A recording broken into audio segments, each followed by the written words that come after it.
Check, check. Check, check. Sweet. Hang on, leave one. I know. Check, check.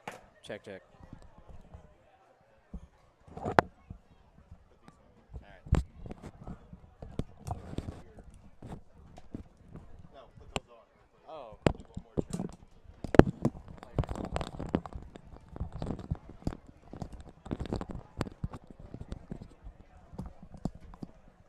Check, check. Check, check. Oh, I'm using this one. Okay. This one's lighter.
Yeah. To it.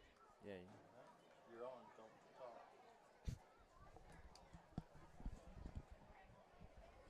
Good evening, ladies and gentlemen, and welcome to St. Gen Dragon TV. And this is Kyle Schweiss. I'm joined here by Derek Morgenthaler, and we're here to bring you the game between Hillsboro and your St. Genevieve Dragons. St. Genevieve started the season 0-2, and tonight they play a very stout, very tough, big physical team in the Hillsboro Hawks. Derek, opinions on tonight's game? Well, St. Jen's really gonna have to stop the run because Hillsboro has a pretty good running back, Michael Keller, and he can hurt you in a lot of ways. So they really got to watch him.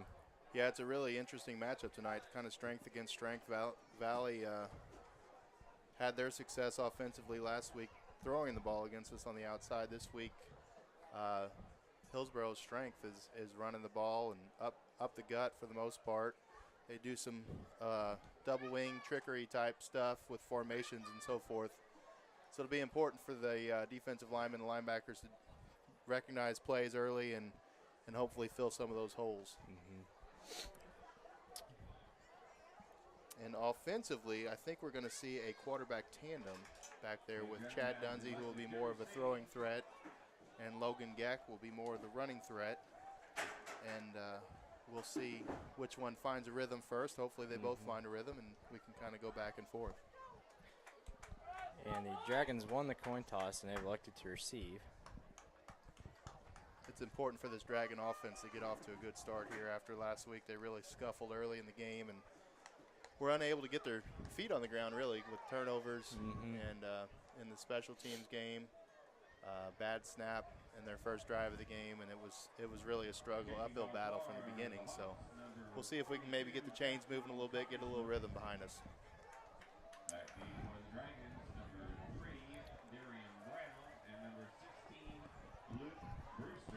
Opening kickoff looks like number 42,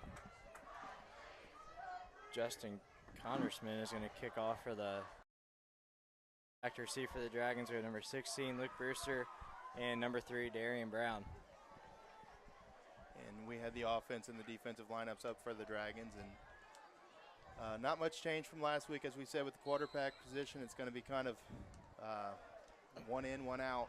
And we'll see if one of them settles in and claims that role. Kickoff's caught by Luke. It's a deep kickoff there. It's a good return. He's still going. He's got the kicker to beat. Oh, put a good move on him, and he's going to be out of bounds at about the 30-yard line. That is a good, strong start there for St. Gen. That was nice kick, but that's why we've seen the first 2 weeks that teams didn't want to kick back there. We've seen both teams we've played so far kick short and try their little pooch kick, keep it out of Brewster's hands. This time, Hillsboro took a shot and did not pay off. No, it did not. So Dragons start. Is it working? We're good. All right. So Dragons start with great field position. They're on the 33-yard line. Remember, Gabe motions, goes back. Chad rolls out to his right, looking. He's going to throw to Gabe. Oh, right through his hands. You have a flag. And right away, two problems that we've seen in the first 2 weeks. One being the penalties and the other one being the drop passes. Both of them reared their ugly head on the same play there.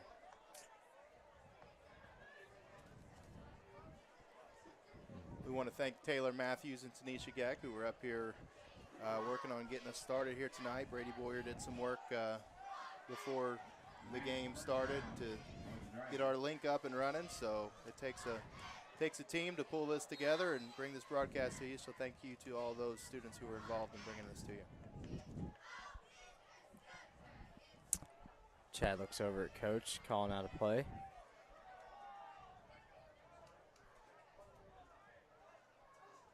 Hike back to Chad. He looks left, throws, and it's going to be caught by number 18, Drew Toombs. And he picks up about 7 yards on the play. Yeah, that holding penalty used to be a spot or the line of scrimmage. If it was behind the line of scrimmage, it was a 10-yard penalty from the line. Now it's a spot foul, so it's actually a 14-yard penalty because it happened behind the line. Gotcha. Dunsey lines up 2 receivers to his left, 2 to his right. Camden in the backfield.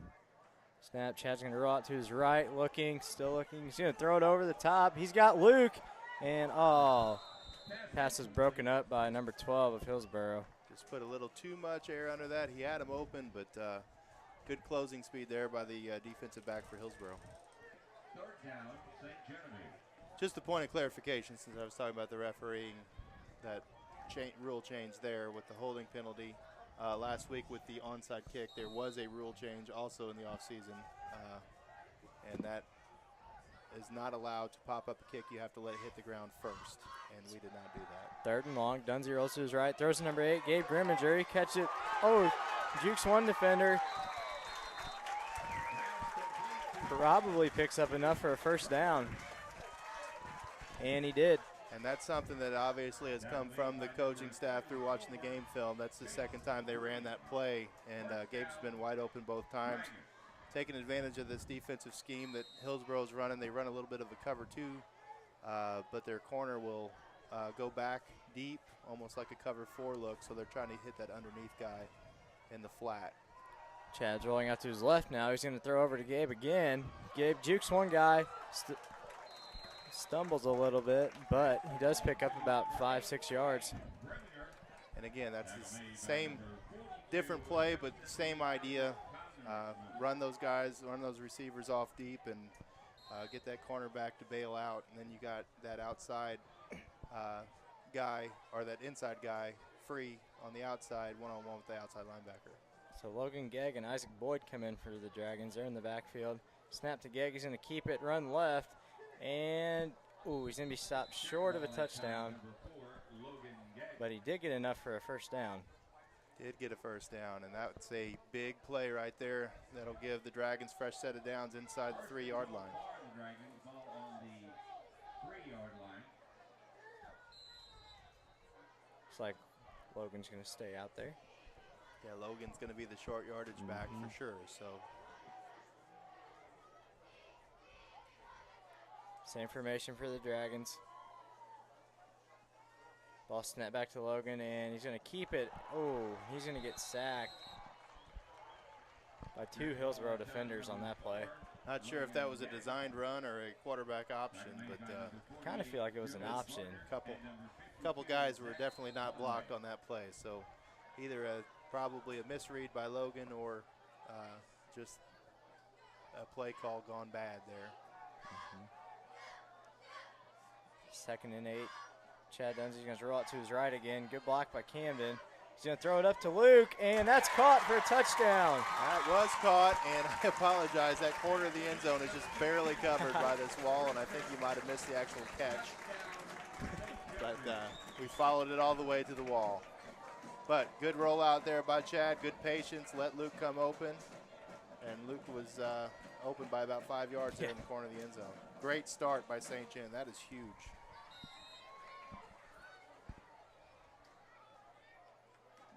Logan back to kick the PAT. And it's going to be good. Point after attempt by number 4, Logan Gegg was good. So the Dragons take their opening drive and score a touchdown with 9:11 left here in the first quarter. The Dragons 7, Hillsboro nothing. I cannot tell you how big that is for this offense after the struggles that they've had over the last 2 weeks to come out here and really put together a great drive. Good play calling there, really took advantage of what Hillsboro was giving them with that stuff in the flats and just methodically drove the ball down the field, overcame that big 14-yard penalty at the beginning of the drive, and put some points on the board.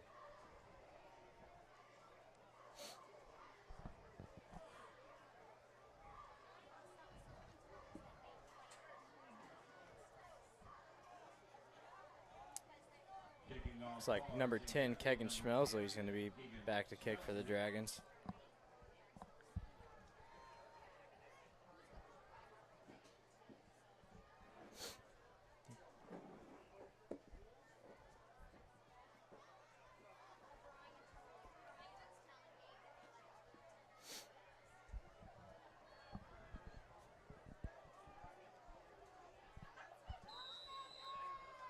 On the assuming they're not going to kick it to Keller back there.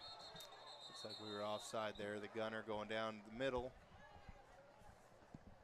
Looked like he got a little bit ahead of Kagan.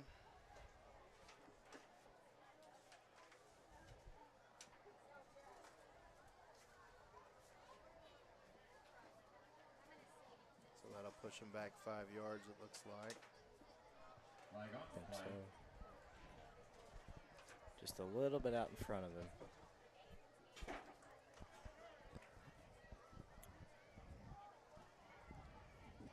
It's Matt Hurst there on the inside who got a little bit ahead of Kagan. And we'll back it up 5. Now the ball falls off the tee. Kagan has no idea.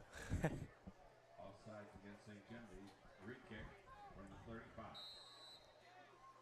There we go. Do have a little bit of breeze here tonight. Not up here in the booth. No. But it's a lot cooler down there. On the field. And Kagan kick it off again. High kick. It's be caught around the 35-yard line. Ooh, number 48. Ooh, good wrap there. That was a good tackle. I think that was like number Darian Brown. Yeah. So got a little more yardage than we'd like to give up there, but Darian came up and made a good tackle. Be 1st and 10 for Hillsboro from the 40-yard line.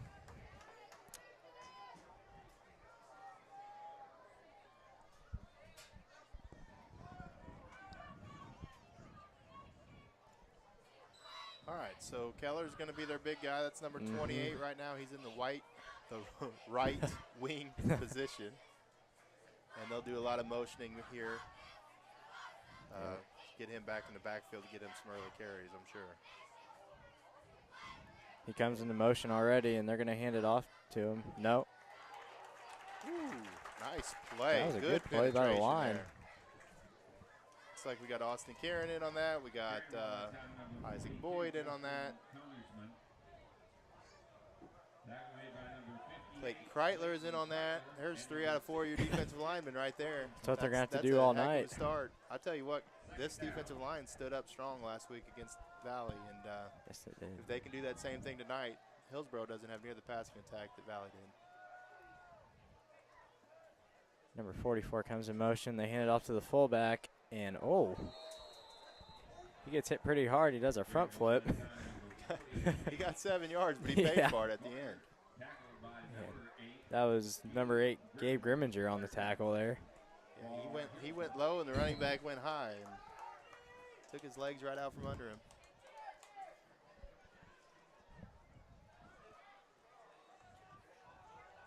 Big play here, 3rd and 4. Hillsboro has one receiver out here, one-on-one with Darian Brown. Same motion, same play. They hand it off to the fullback again, and he's going to pick up a 1st down. I believe he's brought down by Luke Brewster and Gabe Grimminger. That's a tough play to defend. They got that option coming off there. They got that outside veer on the right side, and then they have the option to keep it, and quarterback can take it on the outside or he can pitch it. This is the same type of offense you see if you ever watch an Army or a Navy football game. A lot of different things going on in the same plays. And they do the same play to the left side now. They hand it back off to the fullback. He picks up about 4 yards. Tackled by a bunch of Dragons. Those offensive linemen for Hillsboro really do a good job. They just put their heads down and come off the ball as hard as they can, and it's all a zone blocking scheme. They just try to put a hat on a hat, and if they come in their zone, they take them on, and if they go away, they let them slide. And it's an easy offense for an offensive lineman. Not so easy for the backs, but they do a good job with it. Same formation. Keller comes in motion. They fake the hand up to him and give it to the fullback again. And he's going to pick up enough for a 1st down. Yeah. Luke Brewster on the tackle for the Dragons. Yeah, they're having a lot of success with that fullback. St. John kind of moved to a 5-man front here on this play. We'll see if they can kind of pinch down and close that off and force him to the outside, but they want to key on Keller at the same time and not give him the big play. This time they hand off to the motion tailback, and he's going to be stopped short of the line of scrimmage. Nice play that time by Drew Toombs. And there you see the change in the front really paid off there on that play. So the Hillsboro linemen are going to have to account for that extra guy now. And we'll see if they stick with that fullback or if now they try to move more to a lateral game.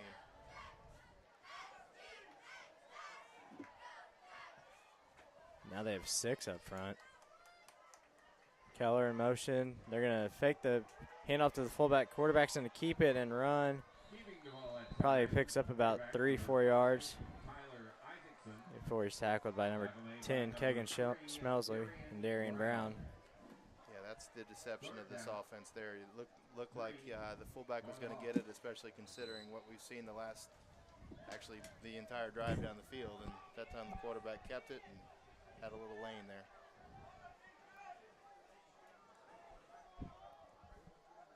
Guy comes in motion this time. Same thing. They pitch it now out to the guy who came in motion. And he's running around the outside, and he's brought down by number 8, Gabe Grimminger, but he picks up about 10 yards and a first down. Looked like the fullback had it, then it looked like the quarterback had it. And it's a play-by-play guy's nightmare, isn't it, Derek? Yeah, it is. I think one guy has it, and then the third option has it.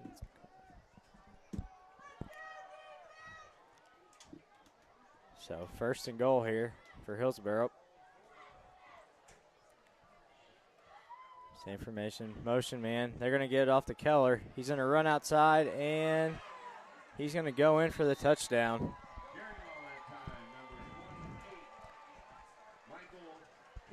That time they just handed it right off to the motion guy right behind the quarterback. Yeah, almost like a jet sweep action there with the quarterback real quick. He pivots back and hands it off and then fakes to the fullback. So especially after a drive like that, you got the defense really keying on the fullback, and then you hand it to your best player, and he's got the wide open lane to the end zone there. Hillsboro going for 2 here. Motion man, they're going to give it to the fullback. Nope, kept by the quarterback, pitches it back to the motion guy. And that was a great job by the defense there. They were all over it. Very good disciplined defense there. Defensive lineman took the dive back, defensive end took the quarterback, and then the outside linebacker took the pitch guy. Exactly how you draw it up. Did a really good job there on defense. So with 5:14 left to go in the first quarter, the St. Genevieve Dragons 7, Hillsboro Hawks 6. Well, maybe we got a shootout on our hands there. That would be something fresh after the last 2 weeks with our offense kind of scuffling a little bit, but looked like in that first drive they kind of found a rhythm. I know. Hopefully they can hold on to that. I was going to say, if they keep doing that all night on offense, put up a lot of points. Not sure if they called a water break here. It is just under 6 minutes. Yeah, they did. Yeah. That's a little odd considering it's about 74 degrees outside, but it was a lot cooler than last week. It is quite a bit cooler, and it's only going to get cooler from here, it looks like, based on the weather forecast. Got a couple hot days over this holiday weekend that you can go out and enjoy the family and maybe enjoy the water one last time, and then after that it's going to be fall.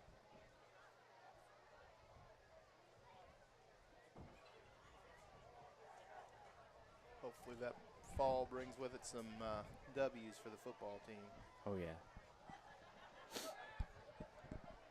And the volleyball team. And the volleyball team's rolling. And the golf team. And the cross-country team. Got a lot of stuff going on at St. Gen, and we'll talk about those. We'll talk about those as the year goes on. Not as the year goes on, as the night goes on. Oh. My fan club's down there yelling at me, so all 2 of them. Schweiss has too many fans. Literally, too many. Ball's kicked off, and Darian Brown's going to pick it up around the 5. Oh, Jukes a guy. Jukes another guy. He's still going down the sideline. He's got one guy to beat.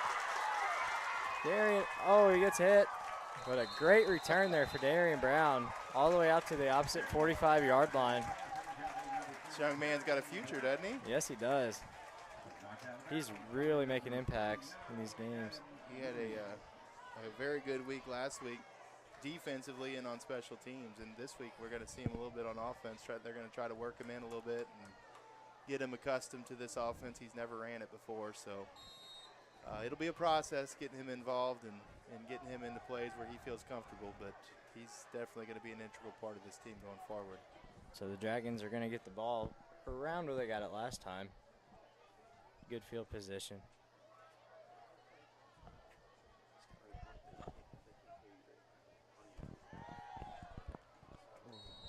Chad's pass is going to be intended for Drew Toombs. That'll be incomplete.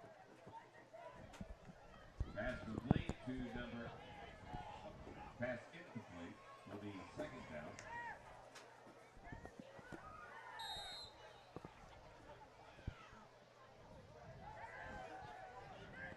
So that's going to bring up a second down and 10. It's definitely louder in my ears. Is it louder in your ears, it's Derek? a lot louder now.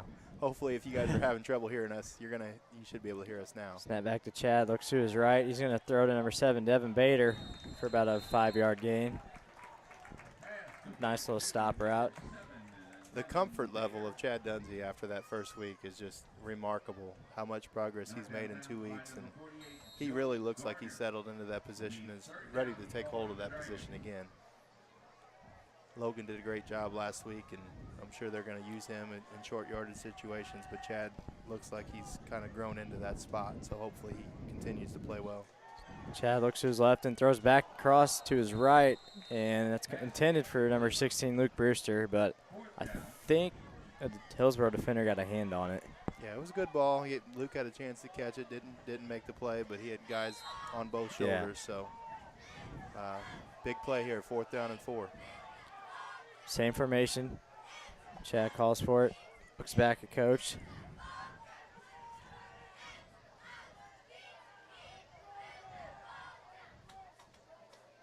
Looks like Drew Toombs doesn't know the play. I hope it's not meant for him. And, he's going to throw it out. Intended for Gabe. It was thrown a little bit short. There was a guy putting some pressure on him. That may have gotten tipped. Yeah. They ran a little stick route there with all of them. They all ran 5-yard curl routes.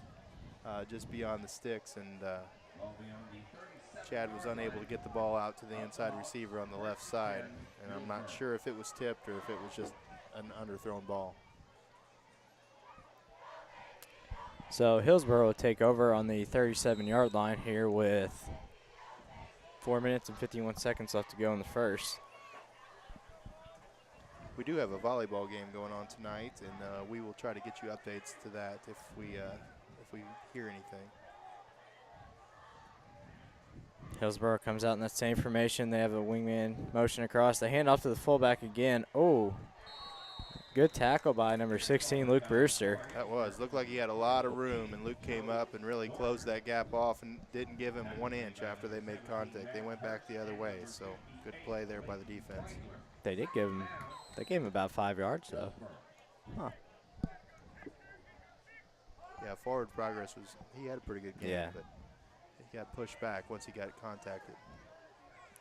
Keller comes in motion. They're going to give it to him. He's got a hole on the left side, and he's definitely going to pick up a first down. You can really see his shiftiness, even in tight spaces. He's really elusive, and he gives that quick little hip fake and gets guys leaning in one direction, and next thing you know, he changes direction on a dime. So really good player here with number 28, Keller. So it'll be a first down for Hillsboro here on the 50-yard line. Same formation. Guy comes in motion. They're going to give it to him. And he gains about 5 yards. Number 44, Luke Skaggs. Tackle made by number 17, Matt Hurst. Second down. Quick that play. They faked to the fullback and gave it off to him. Second down, Hillsboro. So 2nd and 6.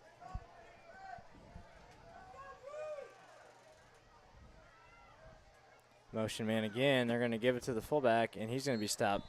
Probably gets a yard. Good job by the D-line. You know how many passes we've seen from Hillsboro so far tonight, Derek? 0. 0. And there may be a few throughout the course of the night, but I'd say the number is going to stay pretty close to 0. Unless the score dictates that they have to throw. So what you see is what you get with this team, and they come at you and challenge you to stop it. Keller comes in motion, that jet sweep. They fake it to him and give it off to the fullback, and he's got a hole. Oh, again, he went high and our defender went low. And he did another flip. That was Gabe again, wasn't it? That might have been Darian. Darian. Yeah, it was Darian that time. Yep, that's what those little guys are taught to do. They're taught to go after the legs, keep you from getting drug around out there. Clayton Vaughn and Austin Karen come in on the D-line here for the Dragons. Put some big guys up front. Motion man. They give it to him. The right side. He's got a hole. And, he picks up about 12 yards, and he's hit by number 3, Darian Brown. Now we're down inside the 10 again. This is the area where they gave it off to Keller last time. Yeah, where they really like to go to Keller. Keller had 7 touchdowns in the first 2 games. He already has 1 tonight. So they really need a key on that right wing position with number 28 here. I look for him to probably come in motion here. There he goes. And they pitch it back to Keller. And good job by Darian out there. Stuck with him, brought him down. There's a flag on the play. Yeah, that's a really strong play there by Darian. Those cornerbacks have to be able to come up and support, especially on those pitch plays to the outside. They have to. Those outside linebackers are really kind of in a pickle there because the defensive end's being optioned. Then that forces the pitch a lot of times. And those outside linebackers a lot of times will have 1, if not 2 guys responsible for blocking them, and they're also responsible for the pitch man. So the fact that Darian was able to come up and support that outside linebacker position who's responsible for that pitch is really big, and they need to keep doing that throughout the course of the evening. That'll be Darian and Brady Boyer on the other side. And Hillsboro had a false start, put him back 5 more yards. Come to the line. They motion number 44, and they pitch it back to him.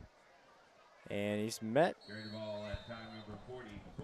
by a bunch of Dragons. He gains about 2-3 yards. We have a Ford Edge maroon. Is that your car? Do you drive a Ford Edge maroon? I do not. I do not drive a Ford Edge. So Derek and I, as far as we know, our cars do not have headlights on. So we're good. We can continue broadcasting. Good for now. Same formation. They bring Keller in motion back behind the fullback. They pitch it out to him left side. Brady Boyer there, and he's going to drag him down around the 5-yard line. Well, he chased that play a long way there. there. Yeah, he did. He just hung onto his jersey and just kind of fell. And Brady's actually playing that outside linebacker position now. And last week against Valley, he was playing more of a cornerback position. And I'm not exactly sure. Looks like Darian's on one side. And I guess they only have one corner. They're playing. Kegan was out there earlier. That corner, I think. Right, he's actually an outside linebacker, but he's essentially playing the outside receiver. But with the tight formations that Hillsboro runs, they're just going with a single cornerback. So he throws that back. That's a fumble. That's a pick and six. That's Gabe Grimminger running down the sideline. Keller chasing. And Keller's going to catch him around the 50. Boy, man. You saw some of Keller's speed right there. I thought for sure when Grimminger picked that ball, Gabe is a very, very fast kid. And Keller is fast. We found that out. He was like 15 yards away. I said pick six. It wasn't really a pick, though, was it? No. But bad pitch. Looked like going to be a scoop and score there, but when you got a guy that runs a 4.5, 4.6 40 like that kid obviously does, it's tough to run him back like that. Yeah. And a good hustle on his part too. He was the one that was going to receive that ball, I think. And yeah, because he ran probably 5 yards that way. Yeah, he started with Gabe had about a 10-yard head start on him. So Dragons get the ball around the 48. Snap back to Chad. Fake to Camden Rowe. Looks to his left. He fakes it. Chad's still looking. Fires. Oh, dangerous pass, but I think there's going to be pass interference on the defense. Yeah, it looked like he was looking for Toombs, and he was well covered on the outside, and then he decided to pull it back, and then he went into double coverage. But I think he tried to throw it in there to staff and double. Yeah, and the Hillsboro kid kind of came through the back there, and good call there by the officials. I cannot believe that kid just caught Gabe. Not only did he catch him, but he caught him at the 50-yard line. And he had a guy trying to block him. He just. Man. when you have athletes like that kid, they really stand out on the high school football field. It's unbelievable. Yeah. Dragons come out 3 receivers out to Chad's right, 1 to his left. Grant Staffen motions across. He's going to come into 2-by-2 here.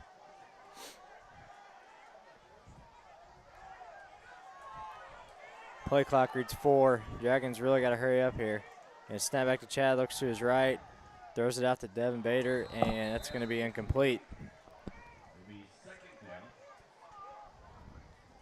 Looked like that was thrown just a little bit behind Devin. Had 2 hands on it, though. Probably should have caught it.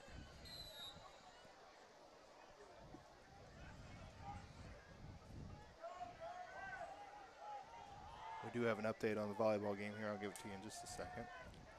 So 2nd and 10 for the Dragons from the 33-yard line, 53 seconds left in the first. Chad gets it. He's going to keep it up the middle. And that was a pretty good hit.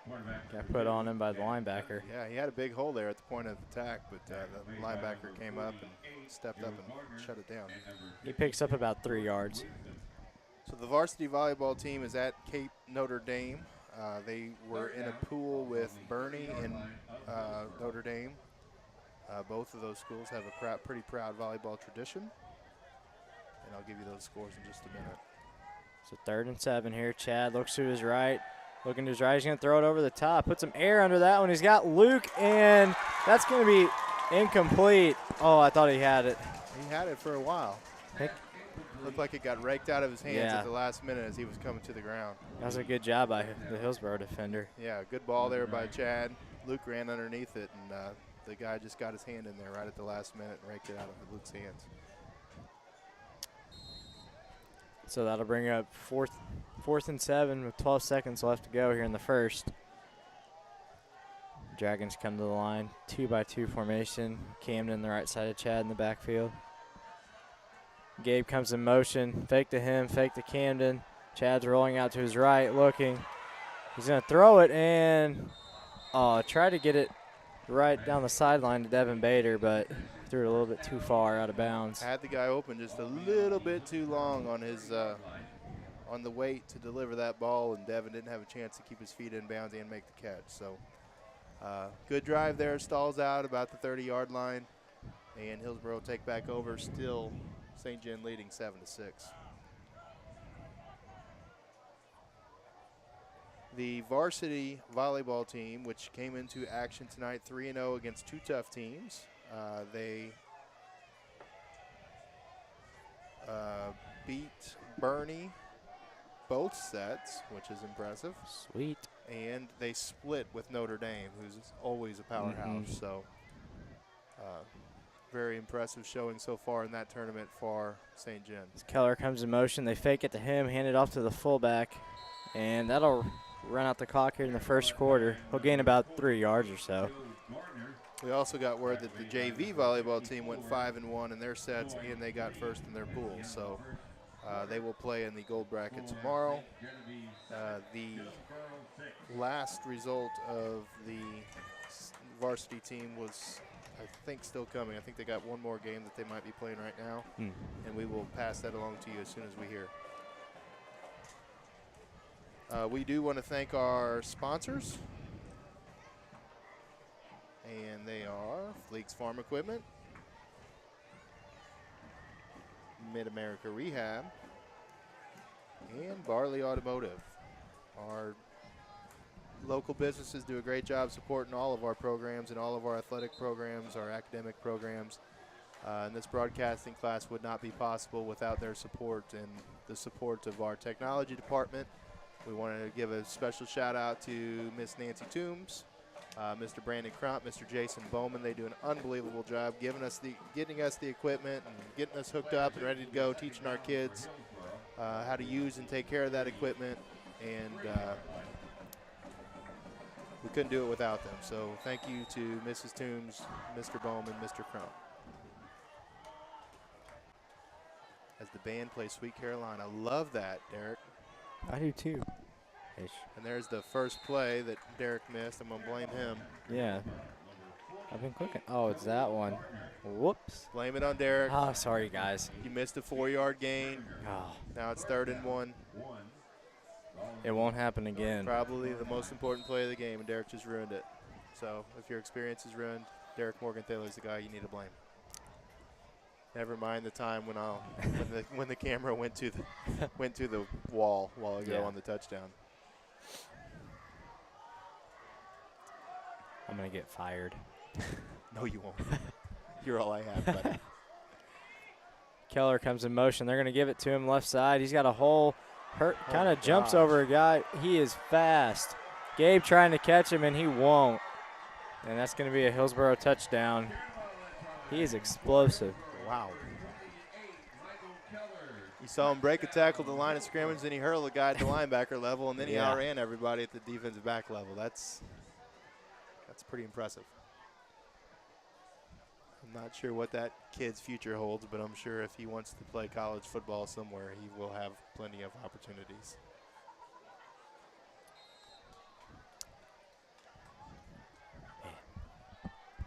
So Hillsboro go for 2. Probably going to go for 2 every time tonight. I would think. All that motioning and stuff. Looks like they hand it off to the fullback, and he will get in for 2. Yeah, this is a good short yardage offense. Kind of 3 yards in a cloud of dust, but when you got a kid like Keller, sometimes it's 46 yards in a cloud of dust. Or a cloud of fire and smoke. Yeah. I guess that's not really dust that he was stirring up there. Man. So St. John's going to have to rebound here, down 14-7. See if they can mount another drive. They've moved the ball well tonight. A lot of first downs. They've had guys open. Chad's hit several passes early in the game. See if they continue to try to exploit that flat area that we saw in that first drive. I haven't seen any changes so far for Hillsboro as far as their alignment and so forth on defense. So that flat area might still be open. I'm sure they'll probably try to take advantage of that as the game goes on. Brewster and Brown back to receive for the Dragons. Maybe one of them could take it all the way back on this one. Yeah, we talked about St. John moving to that extra man front on defense. Oh, like a little short kick here. Kegan Schmelsley picks it up.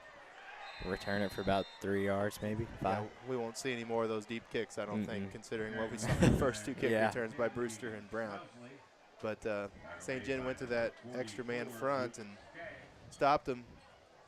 Didn't stop him, but really gave him some fits up there up front, and that time you saw sort of the adjustment as they went more off tackle and to the outside with the running back. And the problem with going to that extra man in the front line is if they get past that front line, it leaves you a lot more vulnerable in the back end. So Dragons have the ball at the 40-yard line. Gabe comes in motion, fakes to him, comes back with Camden Rowe. Looked like a counter tray there. And he doesn't get anything on it. His linebackers flew up on that one. Counter tray, made famous by the Washington Redskins back in the day. Joe Gibbs. Do you even know who Joe Gibbs is? No, I don't. I think he's a NASCAR guy now, but he was a head football coach for the Redskins for many years, back in their heyday, when they won a Super Bowl a long, long time ago. Brewster comes in motion this time, and I think a Hillsboro guy might have jumped off sides there. Yep. Who was the quarterback of that team? Which one? The Redskins Super Bowl champion. I don't know. Come on, man. Killing me. Doug Williams. I don't even know who that is. Don't even know who that is. Chad rolls out to his left, looking, comes back over the middle. He's going to throw it up to Luke. He's got him open. That's going to be caught, and that's a huge gain. Right at the 1 yard line. Yeah. Looks like they're going to spot him at the 3 where his knee hit the ground. Either way, great strong throw from Chad. That is a really strong throw. That throw went about 45 yards in the air, and it was right on the money. He is so comfortable back there right now. Just First and goal on the 4-yard line. So first and goal from the 4-yard line for St. Genevieve. Looked like Doug Williams on that throw, didn't he, Derek? Yeah.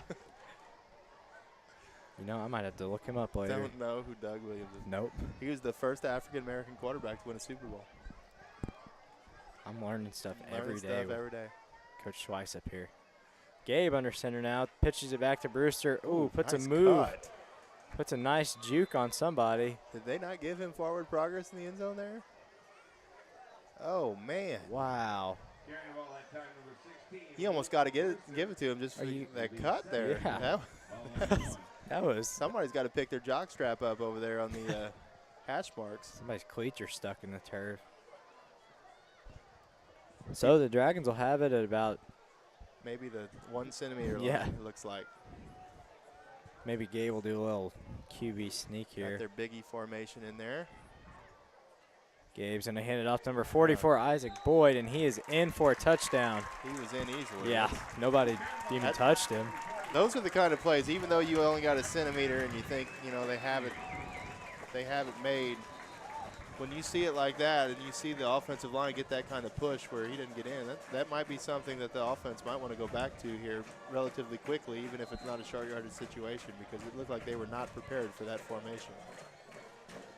Logan Gegg back to kick the PAT. Good snap, and it's going to be wide left. But the Dragons do drive down the field, score a touchdown, and with 9:12 left in the second, Hillsboro has 14 and St. Genevieve 13.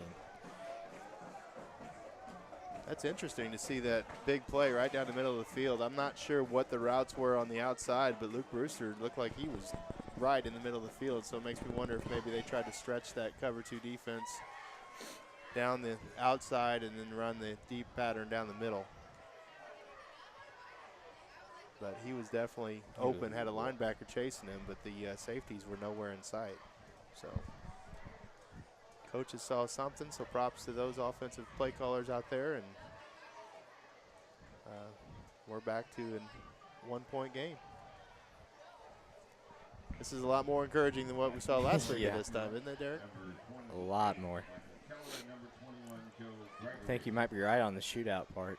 I'm telling you, this St. Gen football team is going to win some games this year. They have a really tough schedule right out of the chute.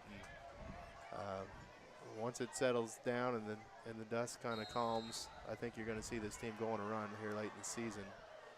Kegan Schmelsley kicks it deep. Gonna return it. Oh, he's got a hole. Breaks the tackle. He's hit by number 3, Darian Brown. Seeing some action on these kickoffs. I know. Man, big returns on both sides. 2 big returns for both teams now. So Hillsboro will start with not bad field position.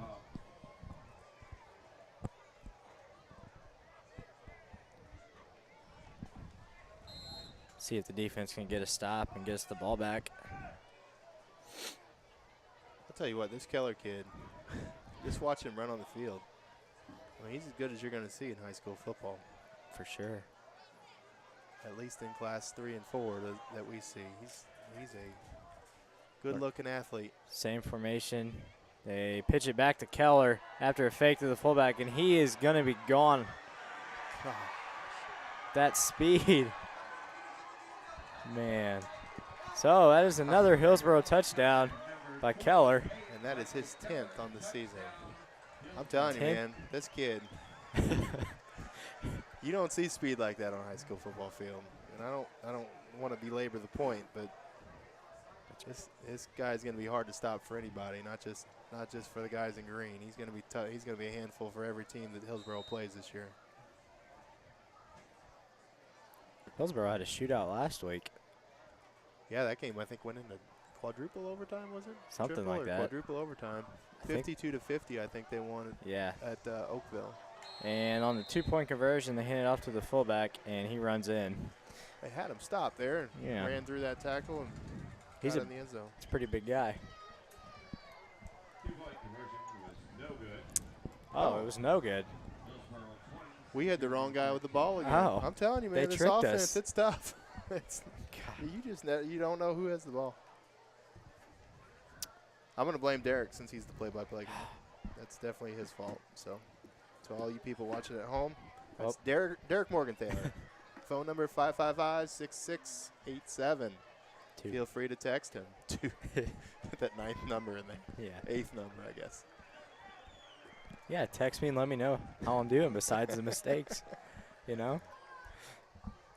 But anyways, Hillsboro's back up by 9. Besides the mistakes, the other 4 words you said tonight have been great. Thank you, thank you.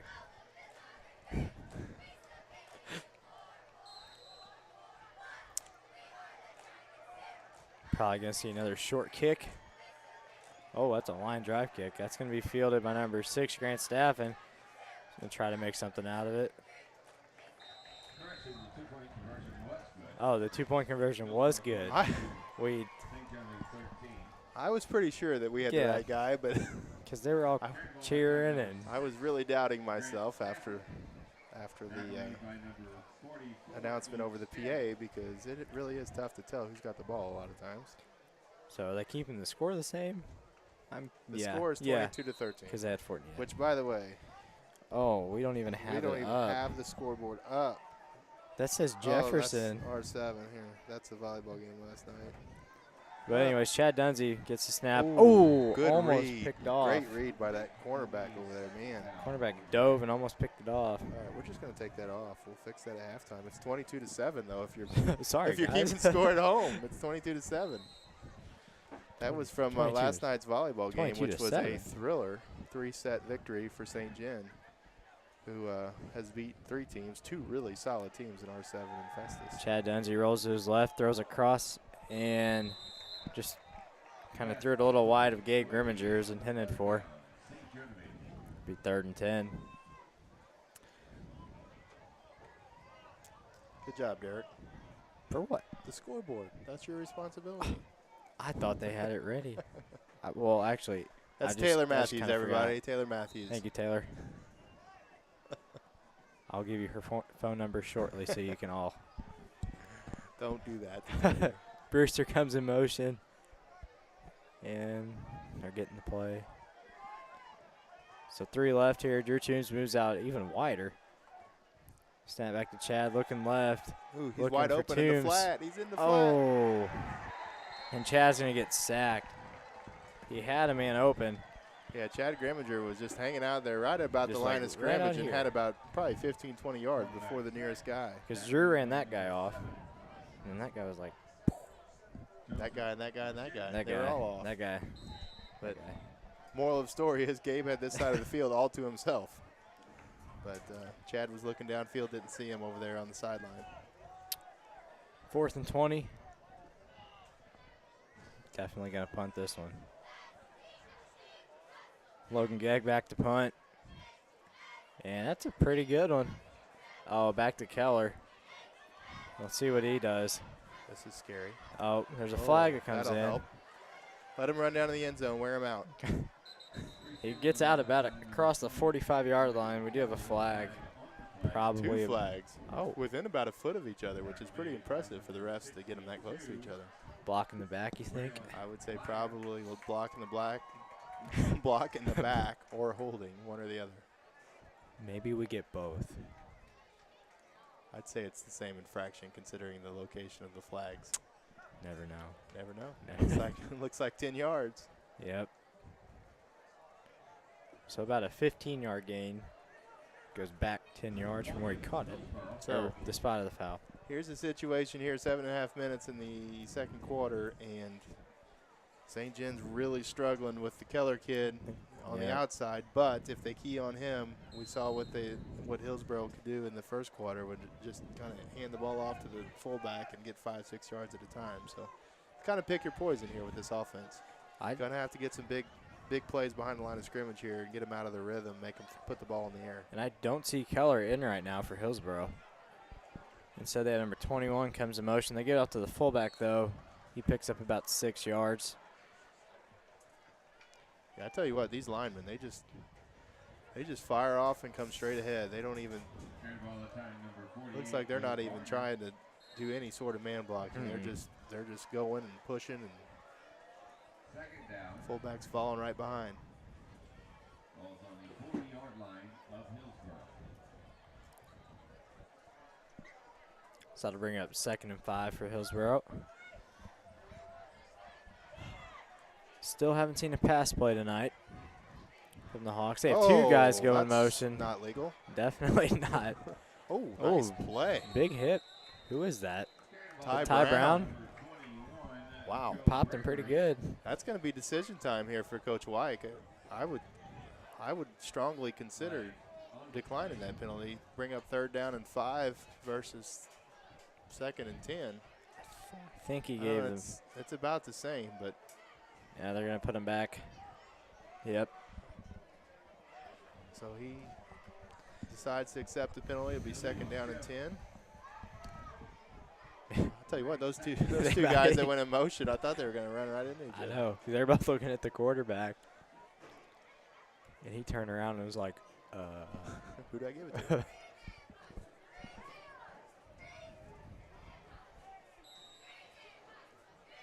And Keller is still not in the game. You were correct with that observation. Now the right guy comes in motion. They hands it off to him, and he's not going to get much at all. Probably 2 yards.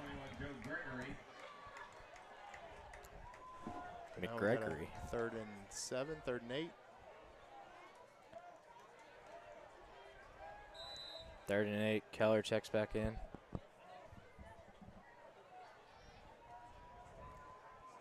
Third down for the Hawks. Big play right here. Of Hillsboro.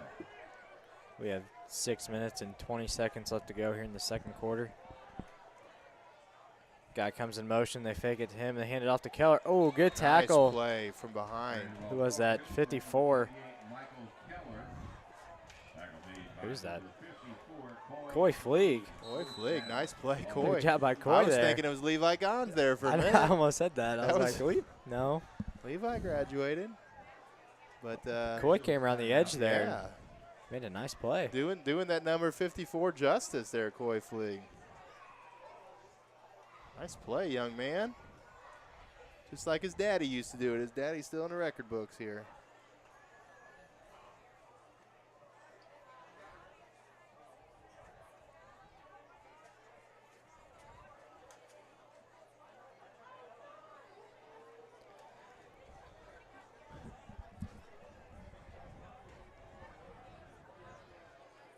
Aw. Where are they? Like right here.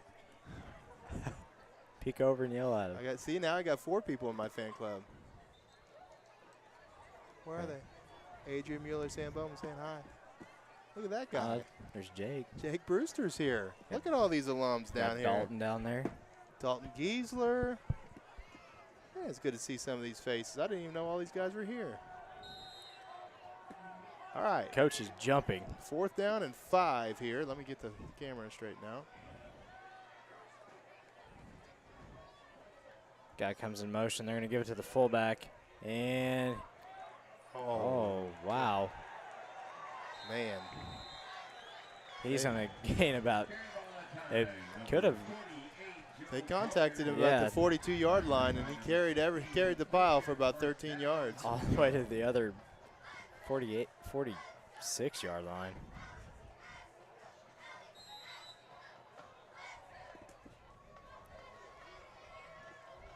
It looked like one of our corners kind of was watching it as it came at him.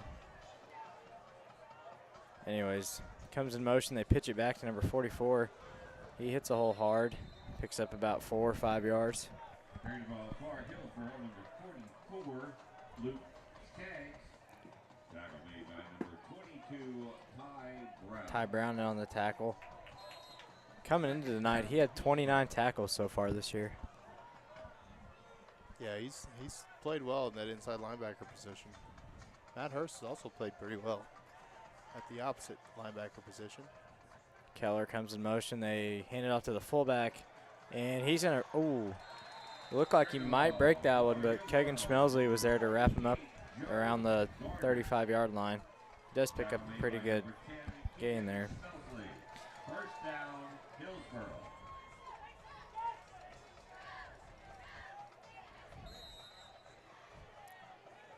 I think this has been the longest drive of the night so far.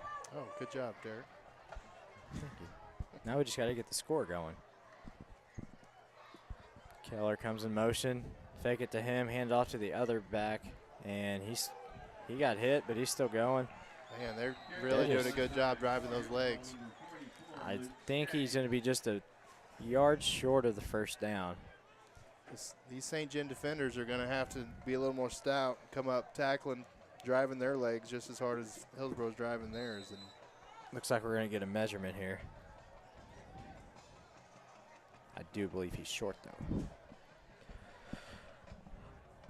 Looks like Trevor Drury's on his way back home. He's listening to us on his car radio. Oh. Look at that. Bluetooth action. Yeah. You can find us anywhere. SG Dragons TV. He's telling us how bad we're doing. No. In fact, his words were broadcast is going great tonight. Derek is doing great and hardly any dead time. Keep it up. Sweet. He loves Thank you, listening Trev. to Derek Morgan-Thaler, he says. They fake it. Oh, that's thrown back. And that's going to be picked up by – Go. no, Stay it's on not your picked feet. up Stay yet. on your feet. Oh, man. Well, that was a touchdown if Yeah, I they could have know. just They grabbed the ball. The quarterback faked it to the fullback and then kept it and then tried to pitch it back to Keller, but there's a defender right in his way, and it hit off one of them. And in the process of faking to the fullback, he also faked out the camera guy, Yeah. which is Derek Morgan. No, that's Coach Schweiss here. He had it on the end zone, I think. No, it was on the line. I was watching the fullback. I thought he had the ball. But as we said earlier, it's not always an easy thing to follow the ball in this offense. So another Hillsboro turnover. That's the third one or second one tonight? I think That's the second. second. But the Dragons will get the ball back around the 38-yard line with 4 minutes and 19 seconds left to go Yeah, right before half. be nice to be able to eat some clock here and get points on the board. That would be the ideal situation. Chad trying to draw him off sides, it looked like. Hard count. And I think we're going to have to burn a timeout. Timeout. Yep. St. Genevieve. Is it their first timeout they've used? Yes. Yes, it is. Adria's listening to us down at the Adrian Mueller's listening to us down at the concession stand down there, Guess I can hear us now. soaking up some hot dogs and popcorn. Can you bring me a Mountain Dew? Derek wants a Mountain Dew. Morgan Doza down here. Man, this is like 2016 all over again. It's like I'm reliving my past. Trevor Drury. Hey, Trevor Drury says he's on his way. Dalton just ignored you. Probably didn't hear you. It's pretty loud out here. Trevor, they said they'll save you a seat down here in the bleachers if you get here in time.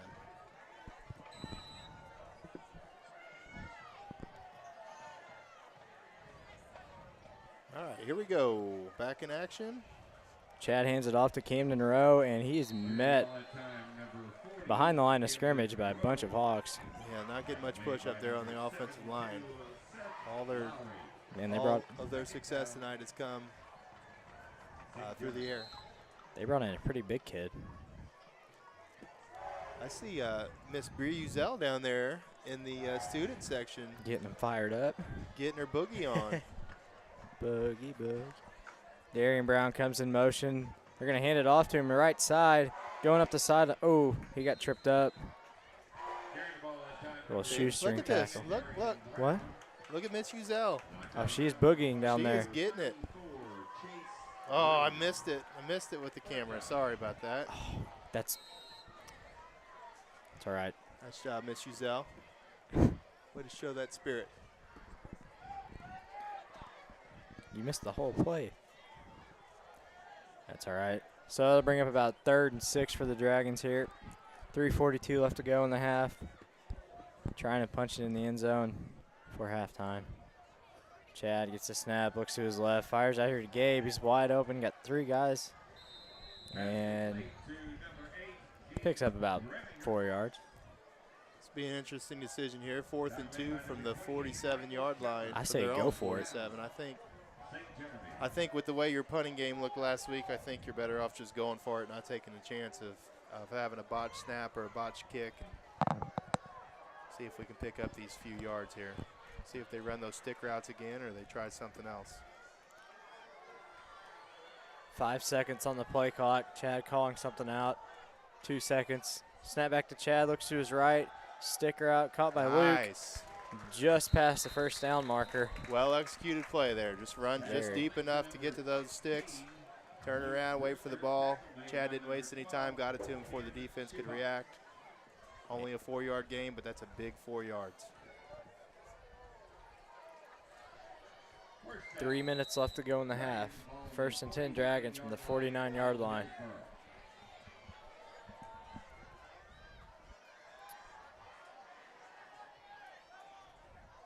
Snap back to Chad. Somebody's blitzing up the middle. Good job by Camden to pick him up. Chad's going to fire, and that's going to be caught. Wow.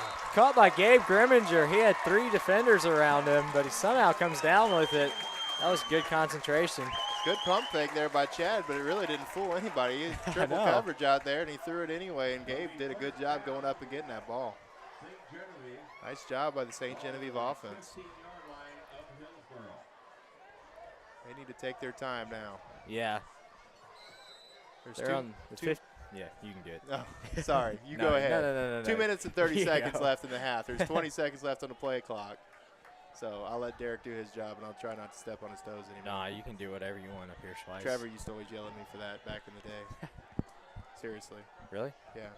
Trevor, what do you? Chad rolls out to his right, looking, fires. He's got Luke Brewster around the. Oh, he's still on his feet, and he's going to score. There you go. So he got hit by a defender, but he kept his balance and ran into the end zone for a touchdown. Nice drive there by St. Gen. Well executed play right there. Luke hit him with a nice little, looked like an out pattern. Looked like he was going to go down. Defender was dragging him to the ground, kept his knee off, and eluded that tackler, and then put a little juke and got into the end zone. So that'll make the score 22-19, Hawks leading. Do you go for 2? It looks like we're going to. In my opinion, unless you have a solid kicker that's consistent all the time, you should go for 2 all the time. But Coach St. Gen hasn't proven they can run the ball either, so that may change. I think we're going to have a false start. I'll tell you what, they had a little bootleg called there, and they had tight end running the drag across the back, and he was wide open. That was Drew Toombs. But now the play's called back. Now you may want to reconsider and put the kicking team in. But looks like we're going to go 2-by-2 formation here with a regular spread look. What's that put us at, the 7-yard line? 7, yeah. 7 Yeah. and a half. And a half. 2.5 is the. Yeah. Timeout. Now we're going to call a timeout here. That'll be their second timeout of the half.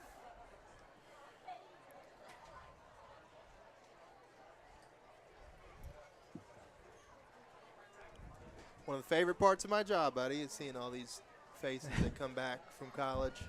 Yeah? I came to visit you. They didn't come to visit me, but Oh. I'm always happy to see them. You see them for 7 years through middle school and high school, and you see them grow up and go from being little punky middle school kids to being grown young men and women. And then you see them go off into the real world and do great things, and it's always exciting to hear their stories and see how they're doing. One of these days, that'll be you, Derek, if you ever graduate. I know you struggle, know. and sometimes you don't make the best of grades. This year's been hard so far. It looks hard every day in first hour. I can tell you're struggling. I'm just sitting there so tired. Trying to stay awake. Yeah. Trying to get my stuff done. Hike back to Chad. He's going to roll it to his right. He's looking in. He's got Luke for 2-point conversion. So the Dragons put up 8 on this drive, and they come within 1 of the Hawks. They're down 22-21 with 2:12 left to go. See, Schweiss? There's a spider somewhere. Last week, Derek took one for the team. He had Yeah. a big spider bite, caused some sort of infection, missed a day of school for it, missed the softball broadcast that he was supposed to do. He really, really took one for the team. So we want to commend Derek for being tough. And If I get bit again tonight, I don't know.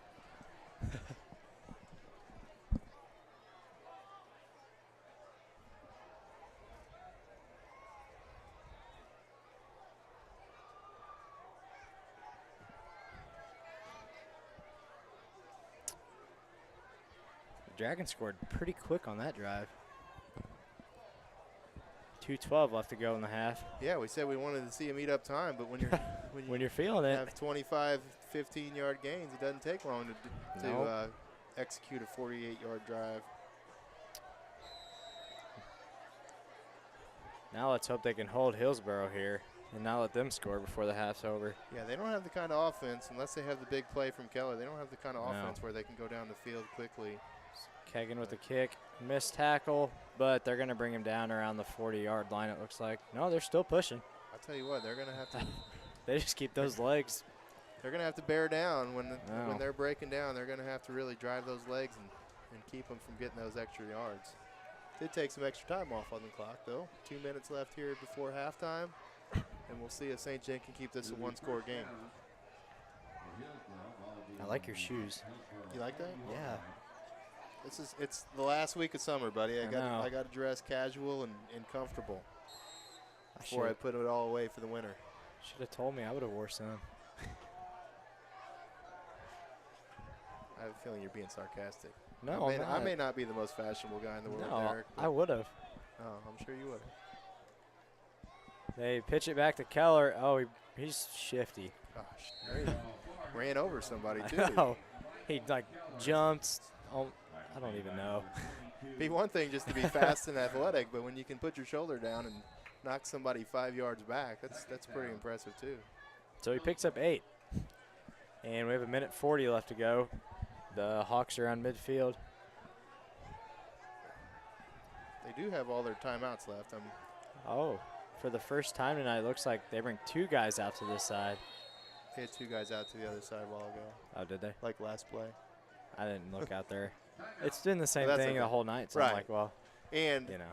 probably the most important thing to note is that number 28 was all the way out to the right side on Yeah. this play. So when he goes out there Wonder. as a defense, you're going to have to draw some extra attention to that body, even though throwing the ball isn't their strength. I think they'll probably jailbreak screen, maybe a little spot pass, get them isolated one-on-one on the outside, and I'm sure Hillsboro will take their chances against anybody on the St. John team one-on-one with that kid.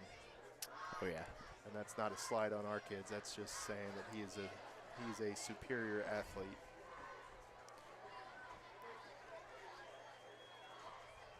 I'm trying to think back to somebody in recent years that was that explosive and that powerful of a runner. And Brandon Bourbon, maybe, pretty good running back for Potosi a few years ago.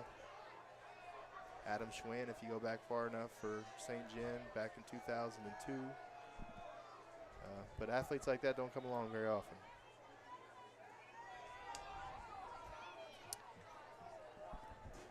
So it'll be 2nd and 2 for the Hawks. How much time we got? 1:24 left. Now they have two receivers out to the left side. And there's just a straight hand up to the fullback up the middle. He's going to get some pretty good run there, about 10 yards. And that will stop the clock temporarily because of the First down. first down. Hillsboro did use one of their timeouts here at that last dead ball. So Looks like Ty Brown's kind of shaking up a little bit. He'll stay in, though. What? Sorry. I No, keep you stepping go. on you. Go ahead. No. No. Keller's at the right wing now. So look for that motion coming back to the left. Nope. Another hint. No, quarterback keeps it. Oh, And good tackle. Yeah, good open field tackle. That's a good there. job. Keep it behind the first down marker. Why are they stopping the clock? He didn't go out of bounds, did he? No. I don't know if they think he's close enough to the first down for a measurement. Oh, no, there's a timeout. Well, but he blew it dead right off the bat. Oh.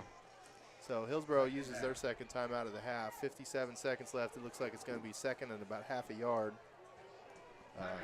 They may have been benefited there with a few seconds.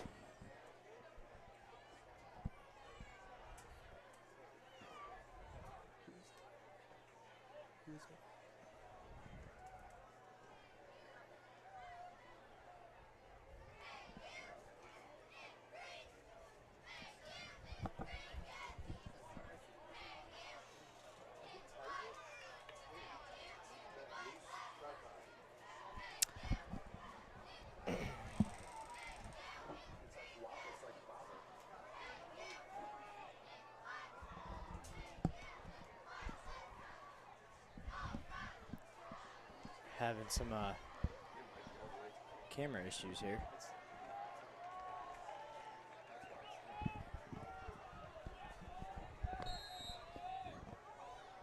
All right, we got second down and a half a yard. Hillsboro, they're going to pass. Quarterback fakes. He's just going to keep it and try to get out of bounds. He, like, trucks the first down marker. That was not a pretty play.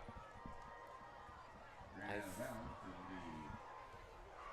think it's going to be third down. Yep. Trying to tighten our camera up here a little bit, give you guys a little bit of a less of a wobbly view here. I apologize for that. 52 seconds left in this first half. Dragons down 1. Hillsboro around the 30-yard line. 3rd and 1 here. Keller motions across. They're going to pitch it back to him. He's still, man. Boy, He like he kept just above his knee, just off the ground there. It looked like he was going to get a second win and keep going. No, he juked the guy around the line, and then got hit, almost brought down, and kept his knee off the ground and picked up about 4 more yards.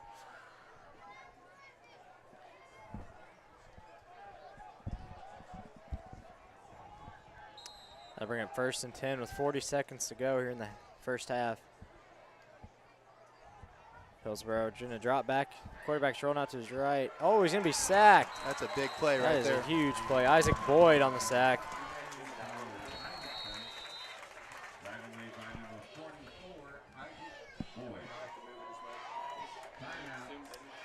Hillsboro's going to take a timeout here after that big sack by number 44, Isaac Boyd. And it looked like number 60, Nick Robinson, was back there to help him out a little bit. I think there's one out of games. That's the one we used last year. Big sack. It's going to bring it back to 2nd and 24. I think we got our camera issue fixed here. Kind of. Kind of. We're going to have to replace our tripod next week. Oh. It's a little wobbly. Doesn't have a very tight I better fit not. I better not touch it. Yeah, don't do that. Almost like it feels like it's going to fall off. But we'll get that problem resolved here as the season goes on. Hillsboro motions a guy across. Number 5 drops back to pass. It's wobbly, and that might be intercepted. I think that was intercepted by Gabe. Yep. Big play there, 19 seconds left. St. John will get the ball, probably take a knee here. And take us to half. So Gabe Grimminger picks off number 5 with 19 seconds left to go here in the half. Dragons had some defensive guys running at the quarterback. Kind of pressured him a little bit. And he made a wobbly throw, and Gabe was right there.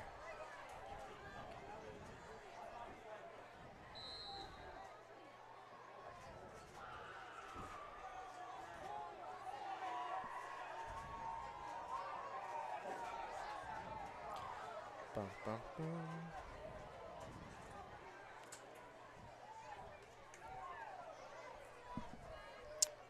So the Dragons are going to take a knee. Oh.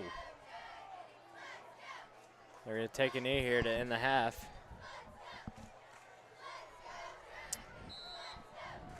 Eight seconds left, so that'll take us into the half. And yep. So at the end of the first half, the Dragons, or the Hillsboro Hawks, are on top 22-21. And we will be back with halftime stats as soon as the Emeralds and the band are done performing. And we will keep the feed going so you can see the band and the formations. Unfortunately, we cannot have audio for the band because of copyright issues. So we will be back in about 10 minutes. Thank you.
Hello.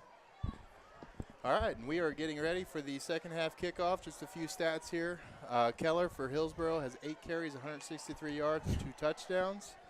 They have 330 yards total on the ground, 0 yards in the air. St. Genevieve has 155 yards in the air. So we're looking at kind of the opposite worlds here. And Brewster has 4 catches for 83 yards. And Grimminger has 4 catches for 76 yards. So those are the team leaders. Basically 3 guys doing a boatload of the work here. Chad has 8 completions for 155 yards and 2 touchdowns. He's looked very comfortable tonight. Can you hear me? I can. Can you hear me? Yeah. Okay. I just think I wasn't talking loud enough. We're ready. We got a couple problems solved. Hopefully the camera's a little more stable this half. And we have a scoreboard. Yes. Kegan Schmelsley back to kick it off for the Dragons to start the second half. And that's going to be caught around the 35-yard line. Coming, cuts back to the middle. Oh, puts a move on some Dragons and brings it out to about the 40. Brought down by number, shoot, who is that? 25, Thomas Oder.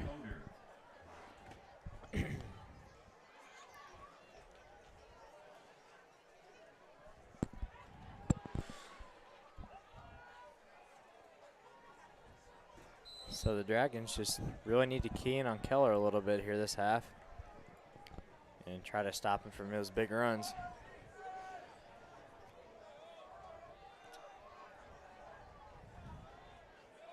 Looks like St. Jen's back to that 4-4 defense.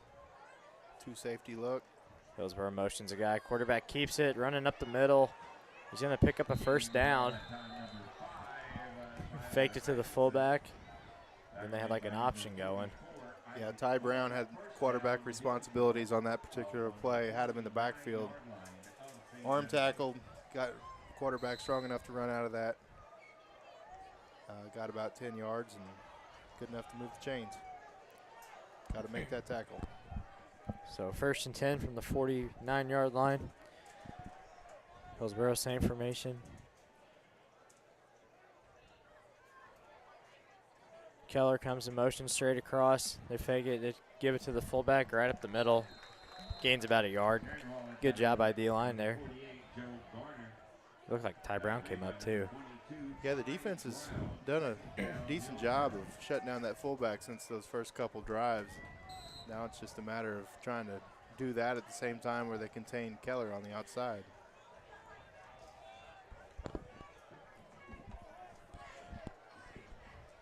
Second and 9. Hillsboro sends a guy in motion. Fakes the handoff to the fullback. Pitches it. That kind of looked like it was forward. That will probably go down in the stat Yeah. sheet as a pass. It was not meant to be a pass, but that was the pitch back who got a little bit ahead. And we've seen that a couple times tonight where that pitch guy, the pitch relationship hasn't been good. And Hillsboro's had a couple turnovers on plays similar to that.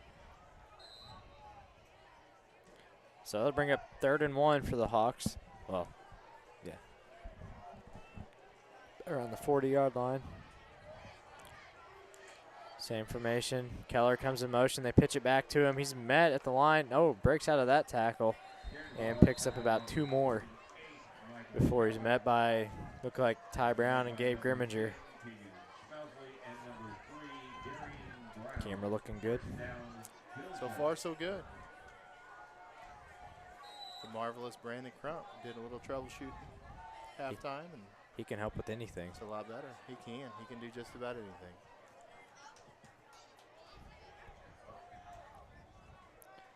Hillsboro sends a guy in motion. Looks like they're going to hand off to the fullback straight up the middle. Oh, he gets a whole arm tackle, and he's going to score. Wow.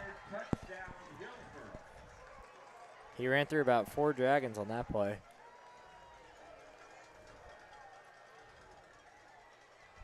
Looked like a read.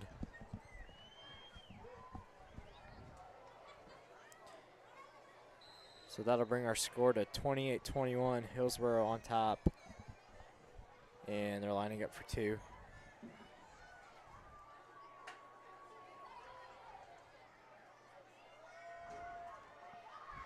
And the quarterback's going to keep it, and oh, he got in. Just barely stretched it over the end zone. Is good. Hillsboro 30, St. Genevieve 21.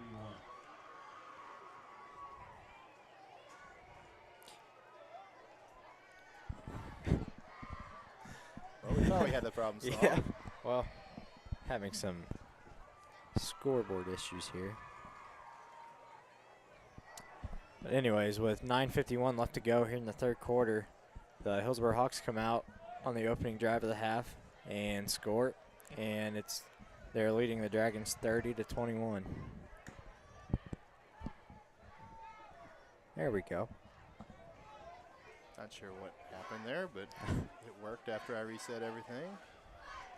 That's my idea of troubleshooting. Just shut everything down and Just turn it try back it. on. See what happens. That's all you can do sometimes. Number 42 back to kick for Hillsboro. We're back to receive for the Dragons. We have Luke Brewster and Darian Brown. Probably going to see a short kick, and we will. Line drive kick. That's going to go all the way back to Brewster, though. Brings it up the middle, right hash, cuts outside. Tries to truck a defender, but they kind of got stood up, and he's brought out of bounds at about the 32-yard line. Tackle made by number 11, Cody Douglas, will be first down for the Dragons. Ball will be on the 32-yard line of St. Genevieve.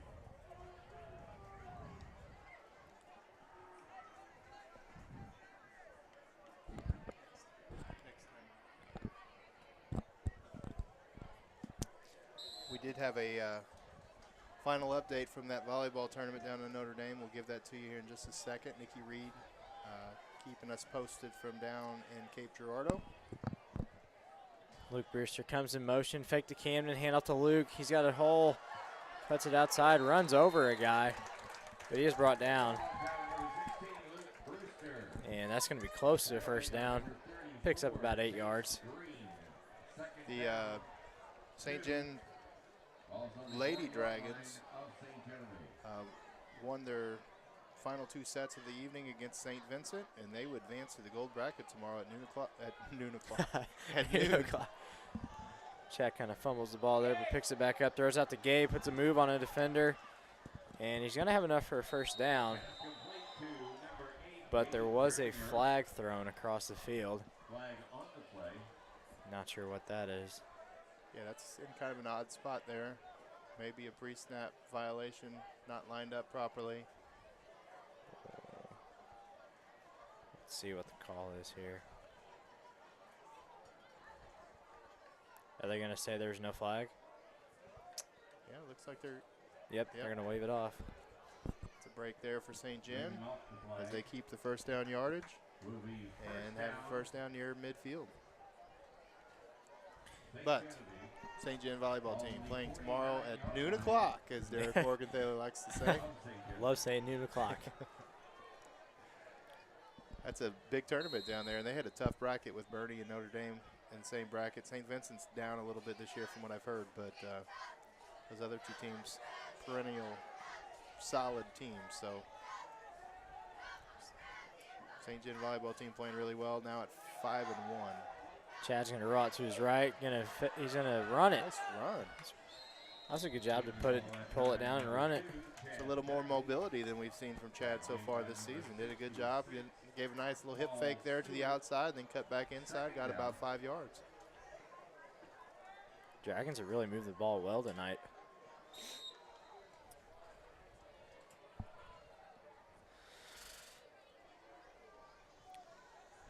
Bring up 2nd and 5. Don't yawn on me. Oh, It's unprofessional. sorry. It's about as unprofessional as the camera work you've seen tonight. Brewster comes in motion back behind Chad. Fake to Camden. They hand out to Luke up the middle. And he's going to be close to a first down. I think he might be just a little bit short.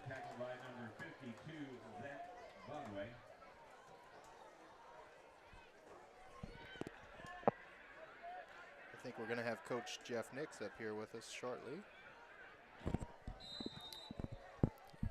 And we're going to have can you hear me? All right. We're going to have an official's timeout for measurement. You're like the guy on the Verizon commercials. Can you hear me now? Can you hear me? Can you hear me now? What about now? Tell you what, big students crowd tonight. We didn't know what we were going to get with the volleyball game down in Cape today, and they came out full force.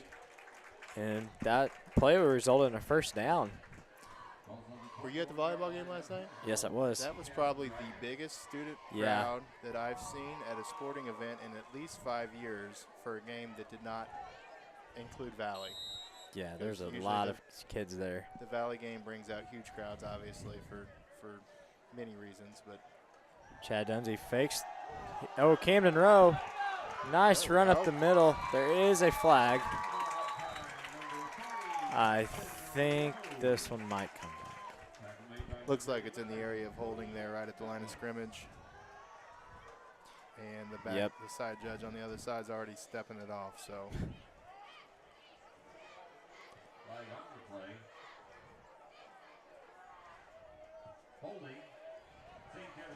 Yeah, there was a big crowd last night. Big crowd, so a good game. Yeah.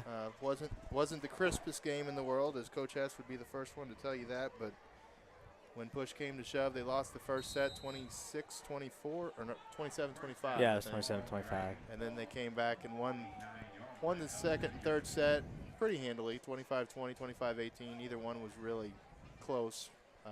Jefferson made runs at the end of each set, but those girls are good. If you have a chance, come out and watch them play. Snap back to Chad. He's going to rot to his right. Looking. He's going to throw it over the top. Luke Brewster down there, and that's going to be picked off by Hillsboro defender, and he's running it back. Good job by Gabe, though. Yeah, stuck with it there. Brought him down. Team like Hillsboro, if you can pin them down there in that bad field position with their type of offense, if you can keep them from running a big playoff, then it's hard for them to march the field because they are prone to turnovers with that offense they run with all the fakes and the pitches and things that you see. So we've had 2 turnovers tonight on those types of plays. We'll see if we can get a third one here.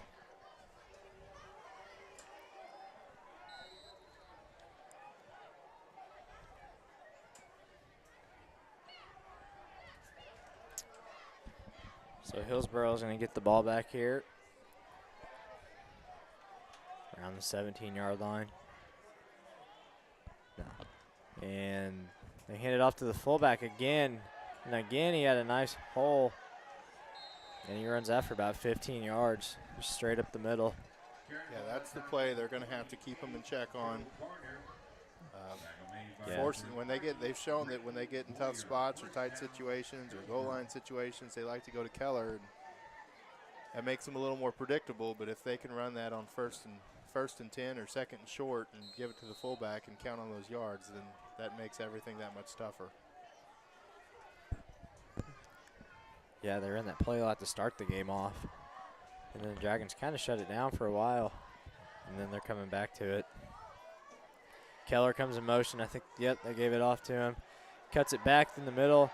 Darian Brown trying to pull him down with his grabbing the jersey. And that's another big gain for the Hawks. Yeah, 2 plays, 40 yards here on this drive. 2 plays that we've seen a couple of times already in this game.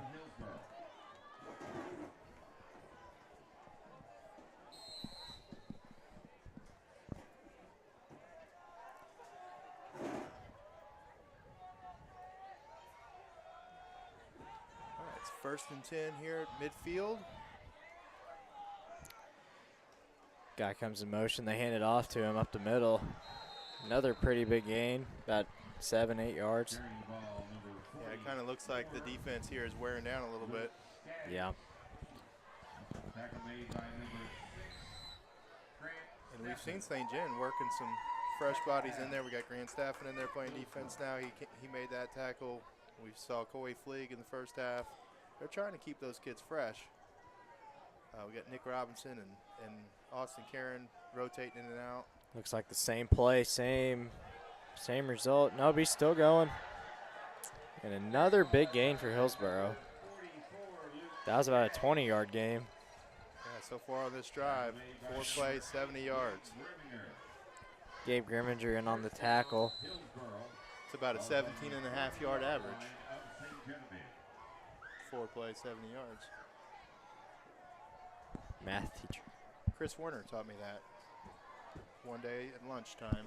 Really? Yeah, he taught me how to do long division.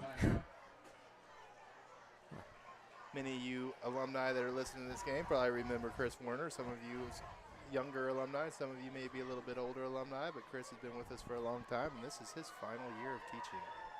He will be greatly missed.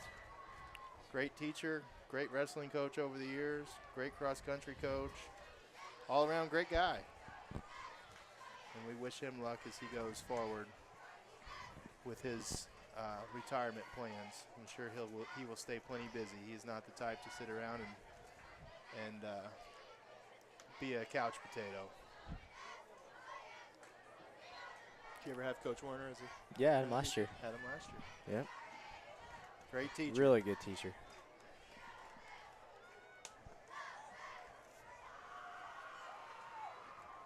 Ooh, feel that breeze? Feels nice. So 1st and 10 for the Hawks from the 20-yard line. Under center. Has the same guy come in motion. Looks like they're going to hit. Nope, quarterback's going to keep it. He faked the handoff to the fullback, and he's going to run into the end zone for a touchdown. And if you're curious why that happened, Jeff Nix just walked into the room, and generally speaking, he's pretty bad luck. So we'll blame that one on Coach Jeff Nix. I'll take the blame. We'll execute this point here, Coach Nix, and then we'll get on to some questions for you and let you talk about some of our sports programs we got going on. Sounds good. You want to call this one, Coach Nix? Sure. I don't really know what I'm doing, but I'll give it a shot Hey, anyway. buddy. You got a lot of JV coaching experience under your belt. 44 in motion. The hand of 44, 2-point conversion is good. And Hillsboro adds to the lead. It is 38-21 with 5:55 left to go in the third quarter. Have to, one more. There you go. All right, we are joined now by Coach Jeff Nix, who you heard that amazing play-by-play from right there. Coach, we are now about 4 weeks into the school year, and we have 5 fall sports programs underway, and we're just going to let you take it and tell us what all we got going here. All right, we'll start with girls golf. Program we just started a few years ago, and I believe this is actually the 4th year for the program. And we've got 6 young ladies who are 6 new golfers. We actually lost 2 of our golfers to graduation last year, and one decided not to golf this fall.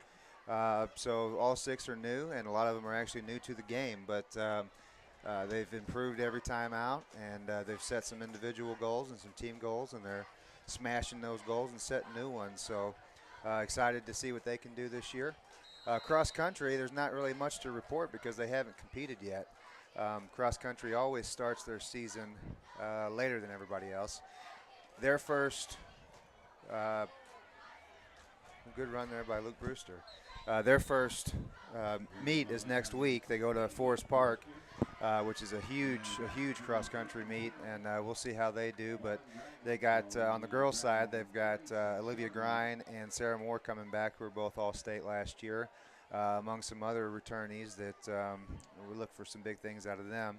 But the boys, they unfortunately graduated 3 All-State runners who have brought back a second-place plaque 2 years in a row. So they're very young, but they've got good numbers, and the kids are working hard, and it'll be exciting to see what those guys do over the next couple of years as they're rebuilding.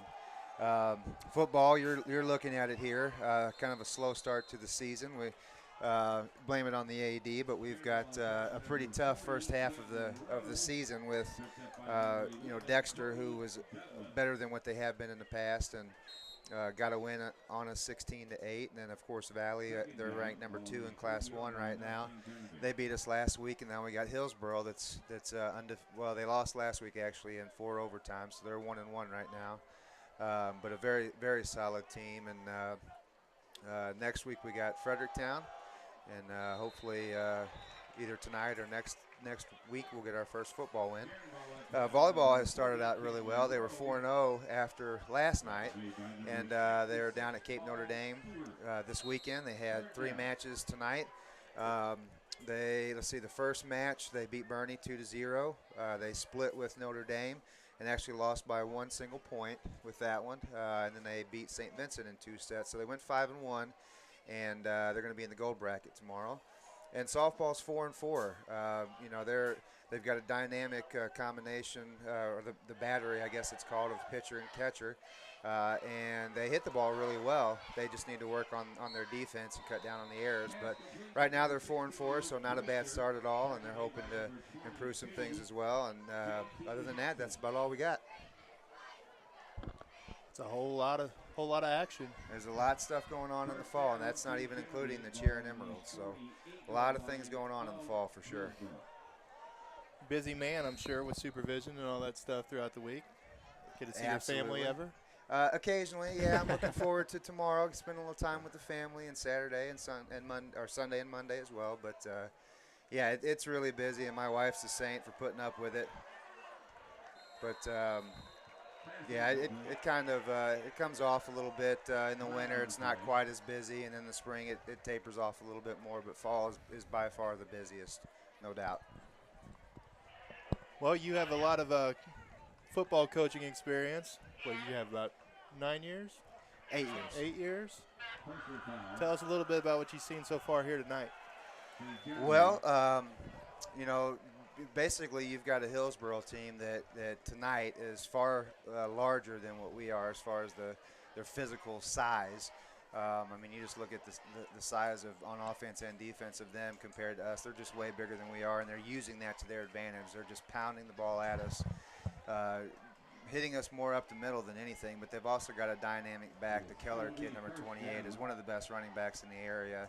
And he's hurting us on the ground right now, and really they're not doing much against us in the air, if anything. And they're playing their game smart. They're keeping it on the ground, and that's exactly what they should do. But honestly, we've scored a few touchdowns and done the exact opposite. We haven't run the ball much. We've actually passed the ball quite a bit.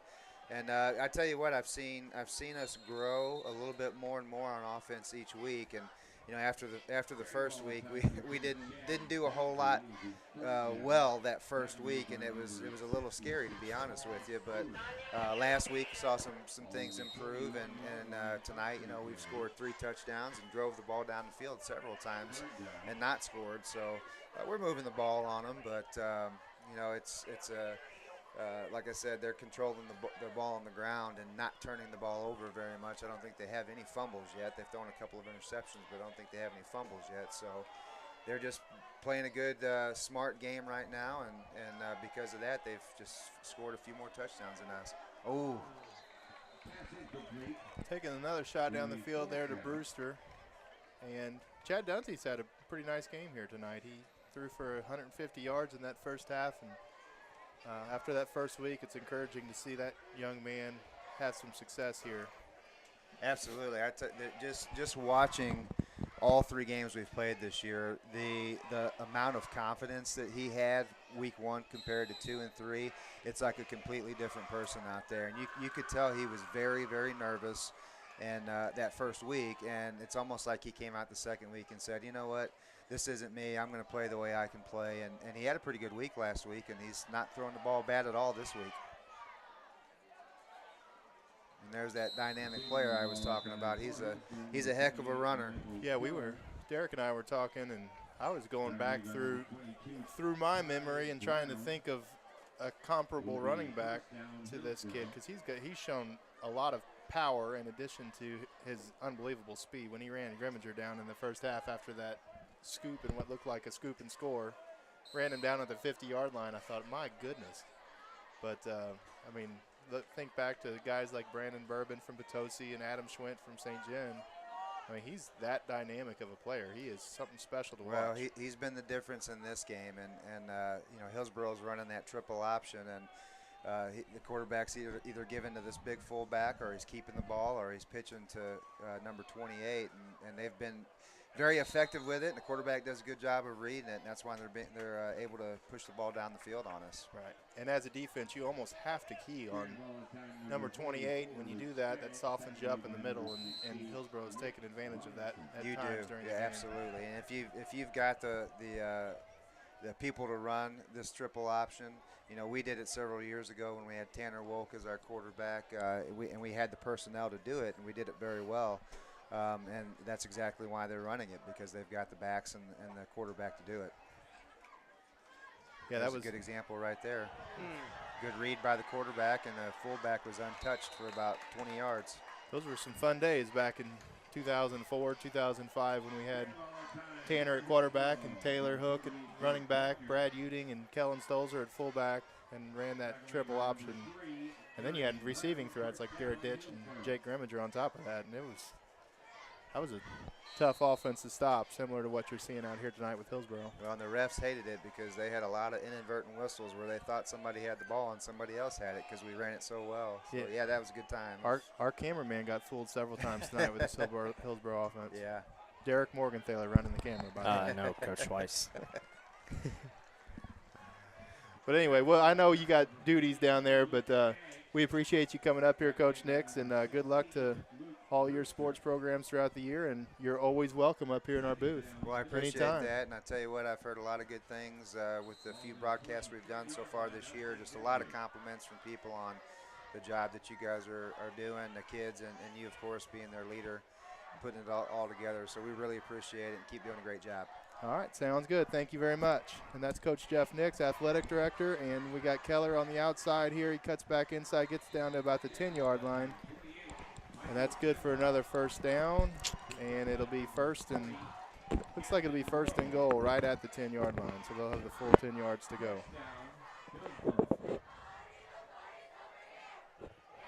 Which one is this?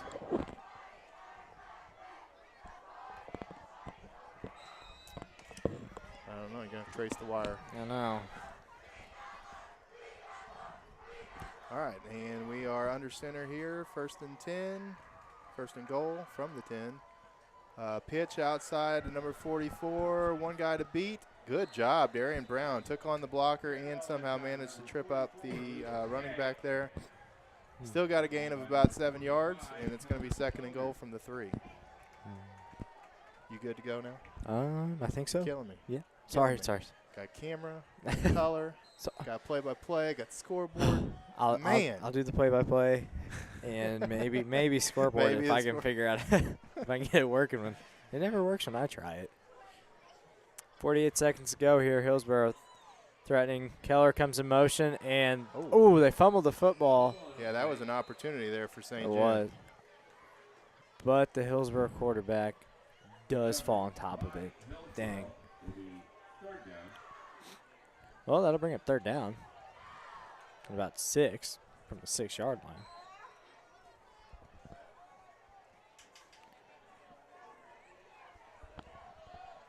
Schweiss has got some more fans down there. I do. It's like my fan club has grown from 2 people earlier in the game to at least 3.5.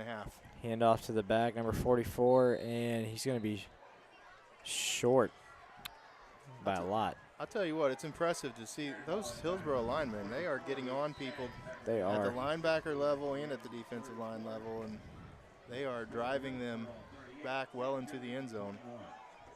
So that will bring an end to the third quarter in this one. The Hillsboro Hawks have 38 and your St. Genevieve Dragons 21.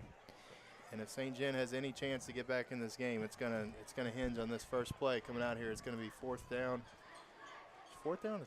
I think it is. It's Yeah, it's down. fourth I thought and it like was. 4 or something. Scoreboard hadn't changed yet. It's going to be fourth down and goal from about the 3.5, 4 yard line. So this is imperative to keep this game at 17 points. Still 3 possessions, but got to hold them.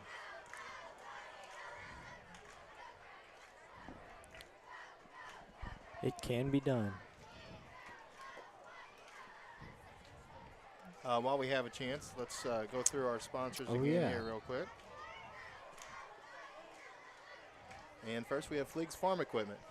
In 1963, Fleeg's Equipment was founded as a family-owned and operated business in St. Genevieve, where it remains to this day, selling exceptional equipment such as Case IH, Hustler Turf, Vermeer, Cub Cadet, Massey, and many more, helping with all your farm and lawn needs.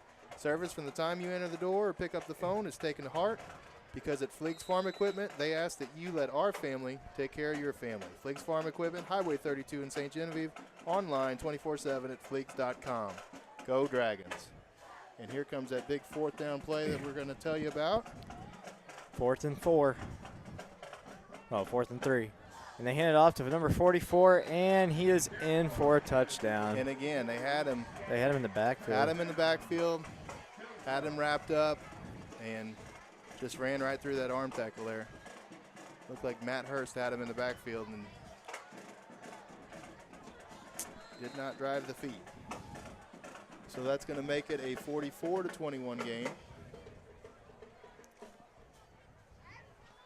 11:57 left to go. Keller motions on the 2-point conversion, hands off to the full. No, quarterback kept it, and he put it in for 2. I thought the fullback had it too. I did too. Oh, my. I thought they had him stopped, but they had the wrong guy stopped. So that adds to Hillsboro's lead. It's now, what? Oh, yeah. Wait, what happened? Oh. Yeah. There we go. 46-41. 46-21, sorry. And another sponsor this evening is Mid-America Rehab.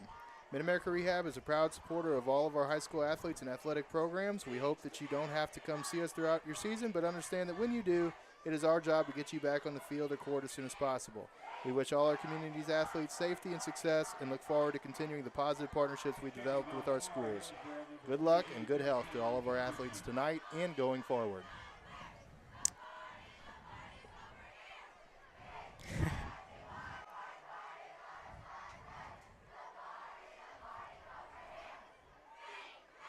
That's your side. What, the party chant? Yeah, the party. It's your side right now. I tell you what, they're partying. We're not They winning, are. but they're having a time down there. Grant Staffen's going to run this one back. Cuts up the middle. Not a bad return.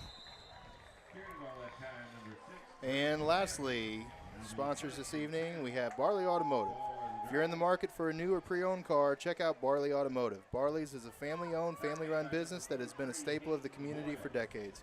For a high-quality car and high-quality service, come see us at 791 St. Genevieve Drive, and we are a proud sponsor and supporter of all of our local schools. Go Big Green. Go Big Green.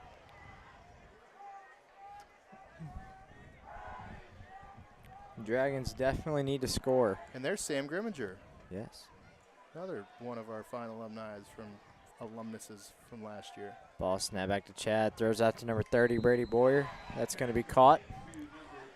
Gain of about 2 yards. Actually, I guess that was 2 years ago when Sam was here. Yeah, it was. Yeah, they all run together. After you're gone for one day and the next school year starts, you're just alumni. It doesn't matter what year you graduate anymore, I guess.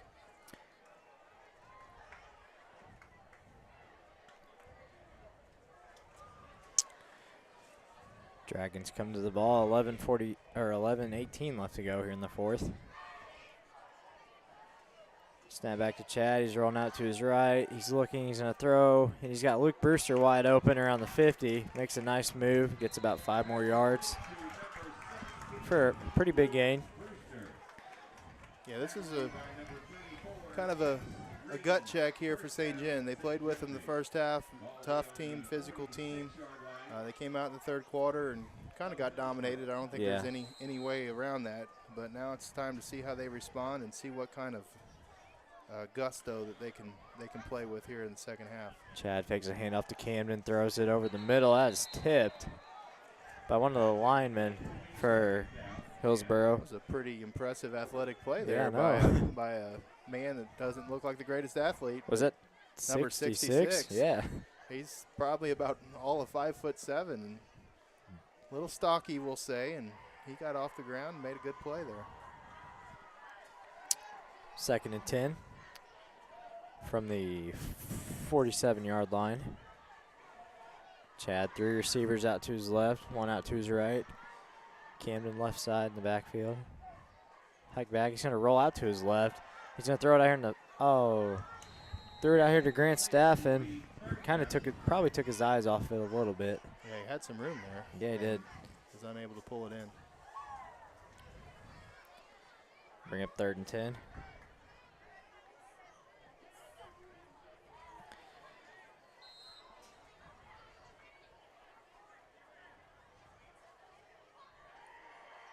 Yeah, when Chad's rolled out tonight, the flats have been open a lot.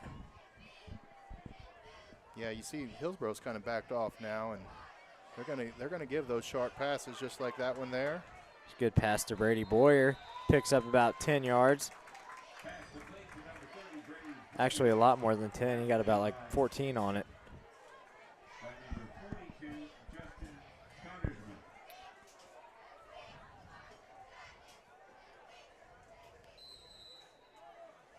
Trying to look up some scores for you here while we're up here. I saw the Valley halftime score. What was it? It was 39-7. They were beating Crothersville. They were winning. Yeah. 39. Wow. Yeah. I was kind of surprised. That's very shocking. Chad fakes a handoff to the motion man Staff and going to air it out and go deep. Throws it into double coverage, and that's broken up by the Hillsboro defender. Not surprising that they were winning. Just surprising that it's that lopsided of a score because Crothersville had some kids that were coming back that off of a pretty good football team, and they were pretty highly touted and regarded across the state. So looks like Chad got a little shooken up on that play. Looks like his right leg. He's down on the sideline. Logan Gaggle entered the game. Started last week for the Dragons. Did a pretty good job. He was in earlier this game, too, in a goal line situation. A couple of them. You know, that Crothersville game, that may be a good sign. I mean, you don't like to look at there we had two guys in motion at the same time as our fullback started to move before the snap, so that'll come back, move us back 5 yards. But early in the season, it's hard to tell what you have because you don't have anything to compare to. And when we played Dexter in the first week, you know, obviously we didn't play well, and we made a lot of mistakes that we probably didn't have to make. They were unforced mistakes. And we found out that Dexter's a lot better than what probably a lot of people thought going into the beginning of the year. And with that score, Valley over Crothersville, maybe Valley's a lot better than what people thought too, because they lost a lot of seniors last year. And you know, you play teams like that, and we know this Hillsboro team's good. They took a Class 6, good quality Class 6 team to quadruple overtime last week. So even though they're 0-3, you know, it's not time to throw the towel in by any means. They've had a pretty tough go as far as the schedule goes, as Coach Nix was talking about a while ago. Yeah. And there's still time in the season to turn this around.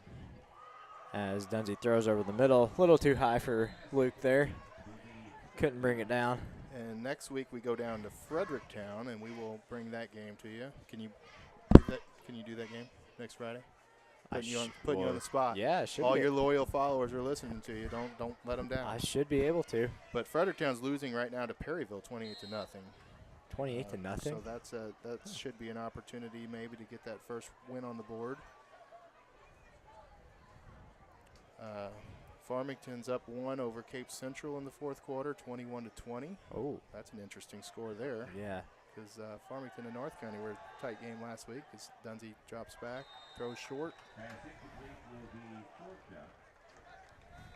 So Cape Central, I know, has a ton of athletes. We'll see how that team fares as the season goes on.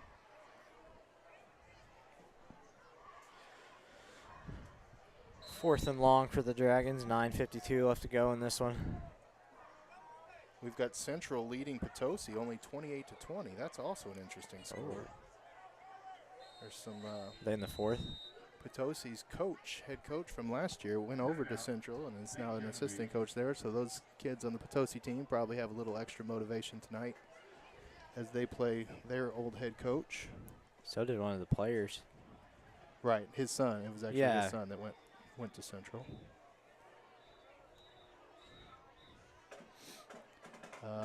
Crothersville score, the Valley Crothersville score is now 39-21 in the fourth quarter. So Crothersville's tightening that game up a little bit, but still a 3-possession game.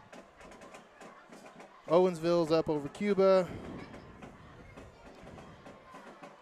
McClure over Seckman.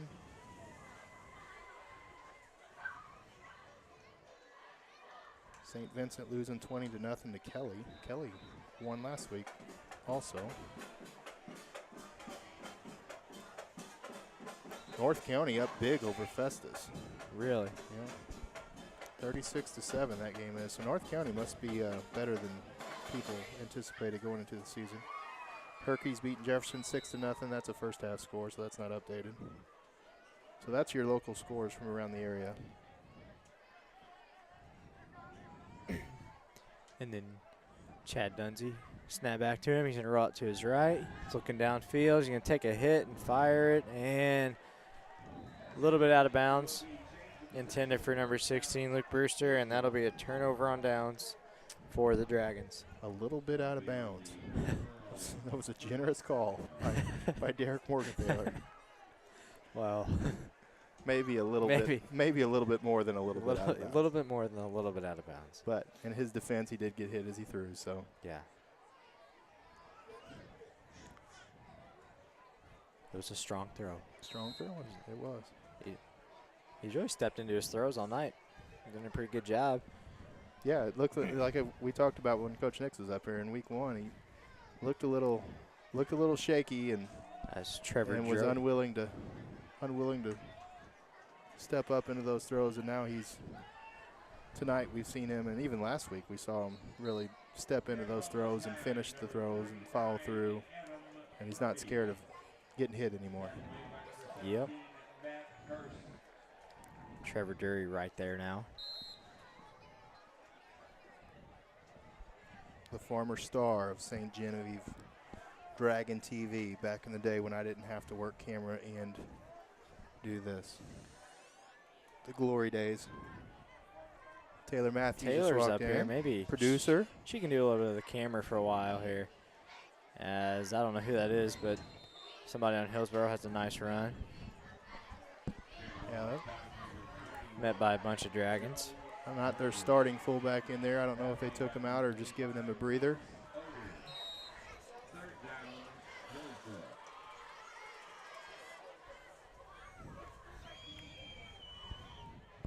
.8:45 left to go in this one.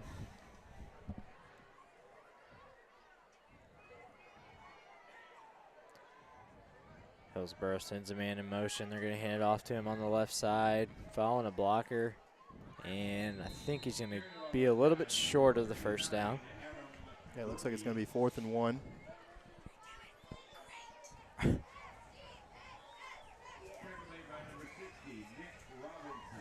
Nick Robinson on the tackle for the Dragons. Taylor says we're doing great. Even though she's probably not listening. She has no idea because not listening nor watching as she's here at the game. She just knows. I tell you what, that defensive tackle looks like he's over the ball there. Yeah. Maybe just a little bit. And Hillsboro gets a 5-yard gain for a first down. And there, right there, next to Dalton Giesler in the hat on backward from Starkville, Mississippi, the farmer voice of the Dragons, Trevor Drury. As the camera falls. It's all right. We got the field. Oh, these games need to not be 46-21 because things get a little crazy up here and these things just start to fall down. Well, it was 22-21, wasn't it? It was at halftime. Yeah. Dragons just haven't been able to get anything going. It's been all Hawks this half. As that's another pickup of about 5.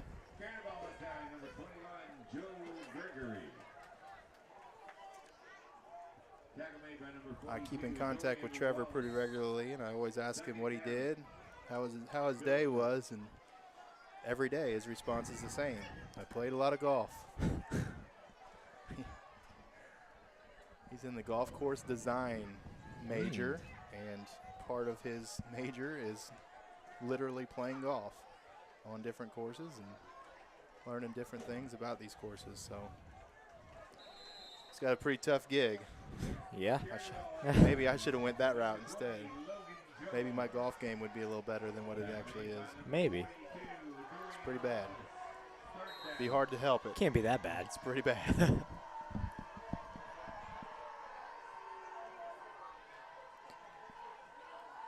You guys don't go golf as a teaching staff?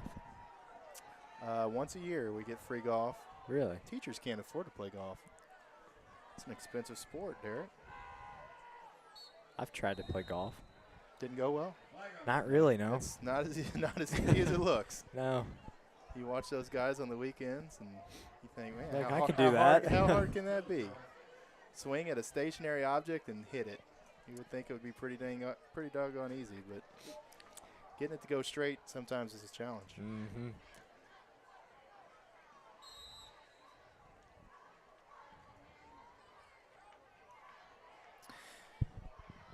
Third down for the Hawks. 6:06 left to go here in the game. They send a guy in motion once again and hand off. Nope. Quarterback kept it. Gosh. Still tricking me. Good news is this is the only team on our schedule that plays this kind of offense. Thank goodness. That's a plus. And there's a lot to be said for that, too. When you see teams run something that other teams aren't accustomed to seeing, it's hard to put together a special defense just for 1 week. You got a short amount of time, and we got a receiver out here that's completely uncovered. There we go. Here we go. Now we got somebody on They him. haven't I guess they figured they haven't thrown all night. Why would they start now? And they give it to the motion guy on 4th down, and he is going to get the first down. Just enough. I thought he was going to go out of bounds a little bit short, but he had more room than I thought. We could have left that receiver uncovered out there. They were going to run it.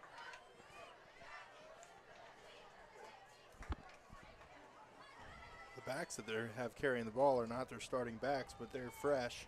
Yeah. And they're going against a worn-down St. Genevieve defense here. And we've got some subs in there, too, right Yeah. now. It looks like we got 2s against 2s. So we got some guys in there playing right now that haven't had a lot of playing time so far this year. So they'll get a chance to show the coaching staff what they can do. Having officials timeout? I think St. John took the timeout. Oh.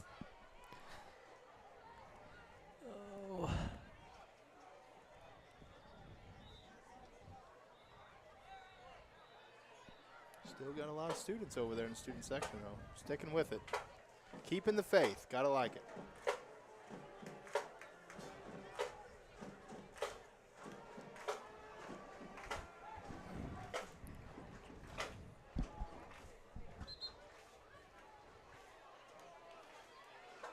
Get Trevor up here for an interview. He's too busy down there. He's catching up with all his old friends. Yeah. Too good for us, Derek. I know. We're old. We're We're just- old news. Yeah. We're just broadcasters. And camera guys. Yeah. Really poor know what? camera guys. If you want me to next week, I'll do the camera too. You think? Yeah. You know what we should do is get Could one do of those, halftime. one of the girls that Yeah. is in the class up here to do that. They could get credit. They can get some credit. We could probably work that out. Yeah. I know a guy that can hook that up. Oh yeah. Yeah. Yeah.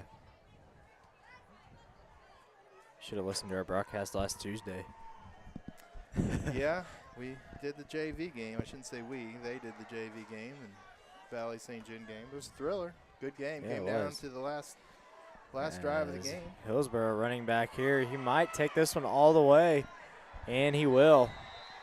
Number 21, I don't know who it is, but he ran it about 30-some yards for a touchdown. Followed his lead blockers all the way. That's Ezekiel Blaylock. Tell you what, this offense, we saw some chinks in the Hillsboro defense in the first half. This offense is going to be tough to stop. Man. Yeah. It's just, like we said, it's just so rare to see this offense and this style of offense that is. And then when you have a player. There is a fumble, and the Dragons will recover it, but it's a 2-point conversion. You have a player like Keller. It's pick your poison. Either stop that middle veer or take away that option or the jet sweep motion. And either way, the other one's going to bite you unless you have some real horses up front.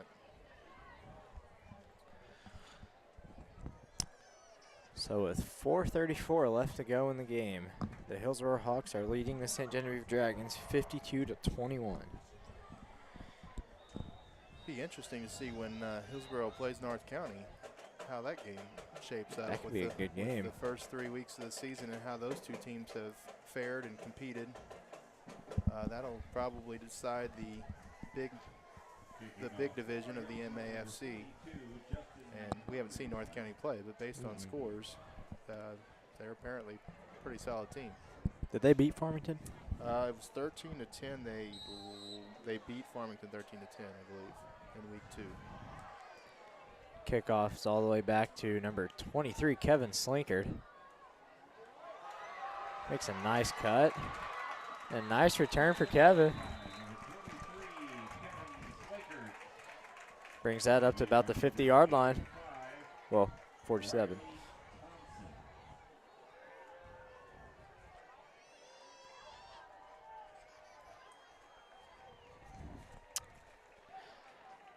You're going to see some new faces in here now on Yep. the offensive side of the ball.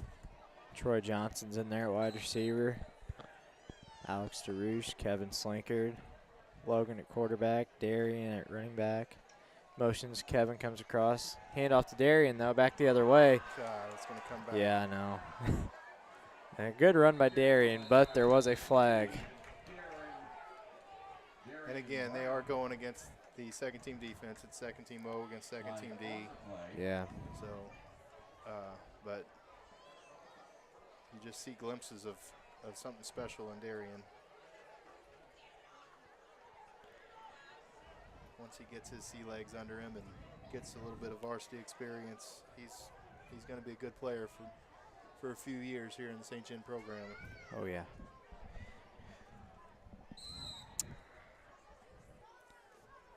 First 4:15 left to go. Dragons.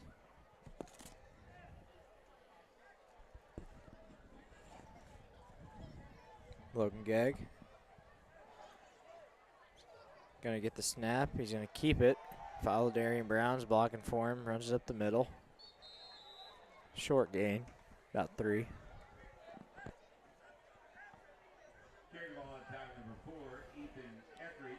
What? By number 11, Nathan Crocker. What? He's reading off the wrong opposite roster. Yeah, I was like, Carry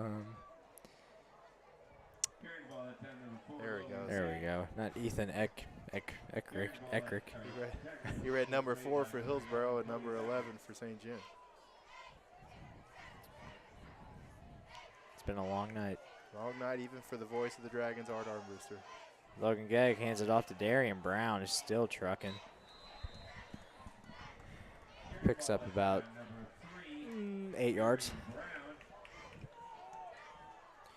Clock now reads 3 minutes and 5 seconds.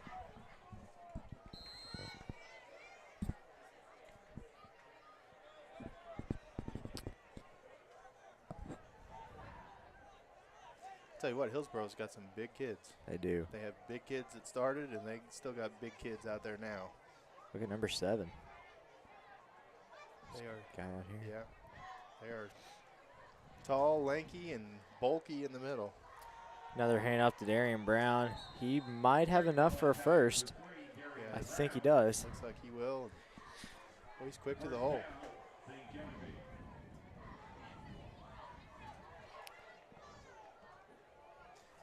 You know what we didn't do, Derek? What? We didn't get the wireless mic set up yet. We can get. Oh, no, work we on need it. that for an interview. You got this, buddy.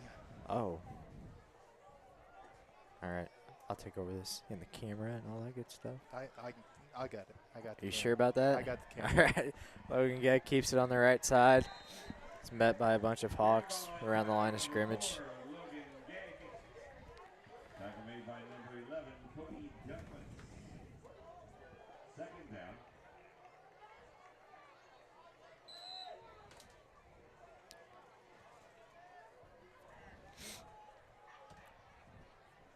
Got papers everywhere up here. Man.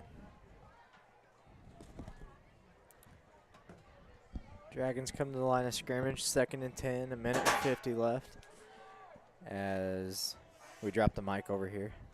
Drop the mic, huh? Darian Brown gets the ball, and good job by Hillsboro defenders. They come swarm him behind the line of scrimmage for a loss of about, 6 yards. I think there might have been about 3 missed blocks on that play. Yeah. Was not There even was like one. 4 guys coming straight at him. What? Oh, yeah. I got you. There we go. We now have the wireless set up. Maybe. Hopefully. Can I just get that over anymore? I don't want to lose our. There we go. So 3rd and long for the Dragons. Logan Gegg is rolling out to his right, looking. Stops. He's going to fire downfield. And that is deflected. That was a really good defensive That play was. there. He went up with one hand and just tipped it up. Looked like it was going to be a completion there, and came in with some good closing speed and made a really athletic play there for a second teamer.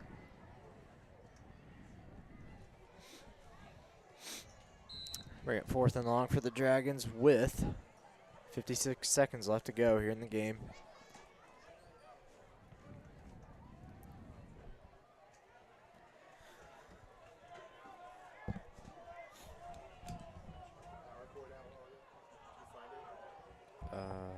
No. Yeah, you told me just. Yeah, you said just leave it. Yeah. Man, we forgot everything. Logan Gegg. Kind of a miscommunication on the handoff. Gegg throws it up and incomplete, out of bounds. That'll be a turnover on downs for the Dragons with 48 seconds left to go here in the game.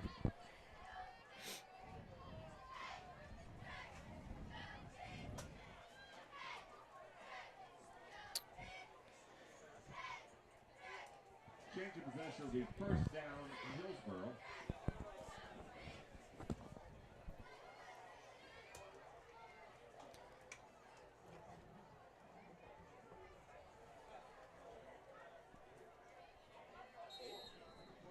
And we have an update on the Valley Catholic score.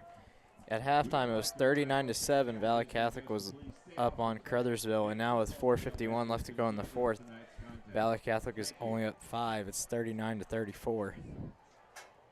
So a good game going on over at Valley. And this one is about to be over. Take a knee. Probably get one more knee in. 2nd down Hillsboro.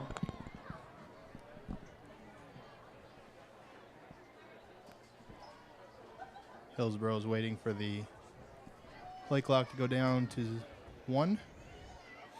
And they'll snap the ball with about 20 seconds left in the game, and that'll be the final snap of the game. And that's going to do it here from St. John. Real quickly, as we await Coach Kenny White's interview on the after the game, we want to go through our sponsors one more time.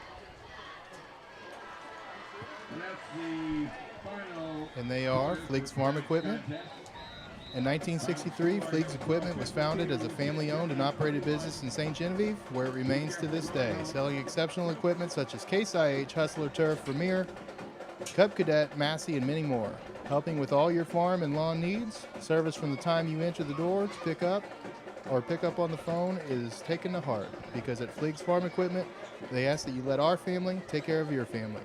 Fleeg's Equipment, Highway 32 in St. Genevieve, online 24/7 at fleegs.com. Go Dragons. Also, we have Mid-America Rehab.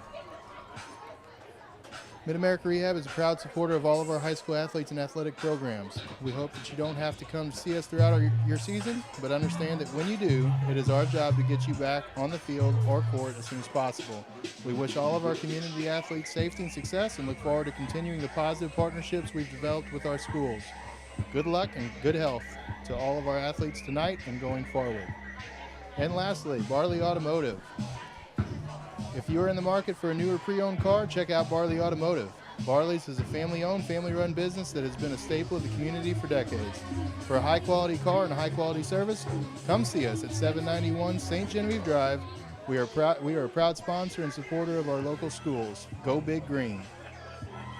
And we want to thank all those local businesses again, without them, we wouldn't be able to bring you this broadcast. So thank you to Barley's Mid-America and Fleegs, as the student section will sing the alma mater, win or lose, as you still see quite a few students down there facing the cheerleaders, emeralds, and football players behind. So I will turn this over to Derek, and Derek's going to fix the camera on me this week and not bail. Oh, and I didn't bail We'll be with last Coach week. Kenny White as soon as we're done. All right. I'll get you.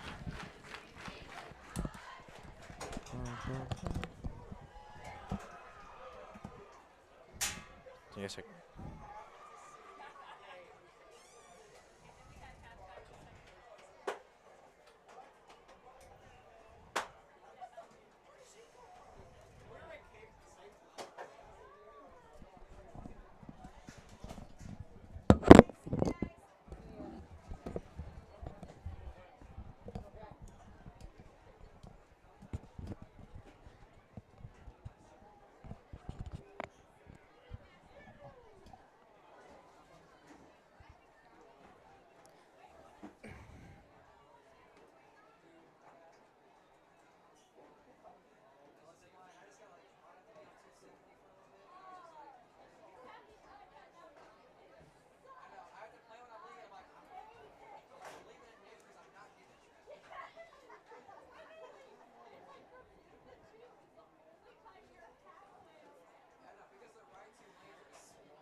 Well, I guess as we're waiting on the interview with Coach Kenny White, I'll go over what happened in this game.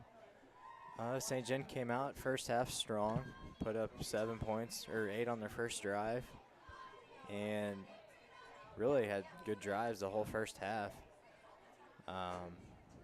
They put the ball in the end zone 3 different times, and at halftime it was only the Hillsboro Hawks were only leading 22-21. And then after halftime, the second half, it was just all Hawks, you know. They just kept running it right up the middle. Outside, Keller had a big night for the Hawks. And they just kind of ran away with it there in the second half. And we'll be here, well, actually, we'll be at Fredericktown this Friday night. Be broadcasting. See you, Caitlin. What's up, Trev? Trevor Drury up here. But yeah, we'll be at Fredericktown next Friday night, 7 o'clock. So if you want to listen in, listen to us. We'll be here. And we'll get that interview with Coach Kenny White as soon as he's done talking to the players. So you'll hear Coach Schweiss talking to him. And this has been Derek Morgenthaler signing off.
All right. Yeah, it's good seeing you. Good seeing you. Take care. Keep it You up. too. I wish you the best. Don't forget about us now. No, never. I do. I do. Good. I do. But I just don't turn off while it's running. I didn't do that. Okay. My Vienna salsa fingers did that. Oh wait. My hands are small. What am I talking about?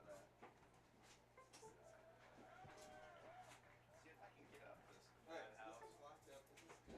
Do you turn off the sound system? I have to go all the way around and turn off the lights. Yes. I have to go around and do that, which is fine. Get this done. I might walk with you. Let's do it.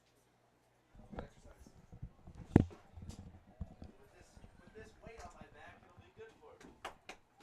You want to turn the light off, brother? So you don't turn off the sound system? Did I do? I asked and they said don't worry about it. Do I do that?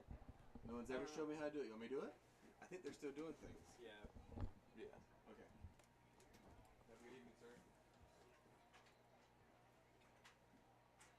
I would do it if they showed me how to do it.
All right, I'm here with Coach Kenny White. Coach, ran into a buzzsaw tonight with that Hillsboro offense. That's a tough offense to stop. It is. I think they racked up over 600-something yards in offense on us. So, you're right. It's a tough one to stop. We thought we slowed them down a little bit in the first half. We had some big plays. We had some takeaways, but we just couldn't capitalize on enough things. And offensively, we saw quite a bit of improvement in the first half of this game. Really moved the ball well. Chad Dunsey ended up throwing for over 200 yards, a couple touchdowns. Luke Brewster over 100 yards receiving. Grimminger almost 100 yards receiving. So talk a little bit about the offensive display tonight. Well, finally got some offense going. It's been third week, and we finally got some offense consistency going, you know. And the problem was in the second half when we didn't keep getting first downs, you keep putting our offense back on the field, and that's when things got away from us, you know. We needed to bear down and get some first downs and try to get a little more clock run off in the second half, and we weren't doing that well. And you know, they adjusted pretty well, and we thought we adjusted, but we made some big mistakes in the second half. And next week we got Fredericktown down there. What do we know about Fredericktown? They went spread this year, so they're flinging the ball around a little bit. So that we match up a little bit with that, we think. So, you know, we'll see. We got our hands full. You know, we start conference, so our kids are excited about getting into conference play finally, and hopefully we'll see some opponents that we're ready to get after. Well, Coach, good luck the rest of the season, and we'll see you next week down at Fredericktown. All right, thanks a lot, bud. And that's head coach Kenny White. Derek, back to you. All right, that was Coach White.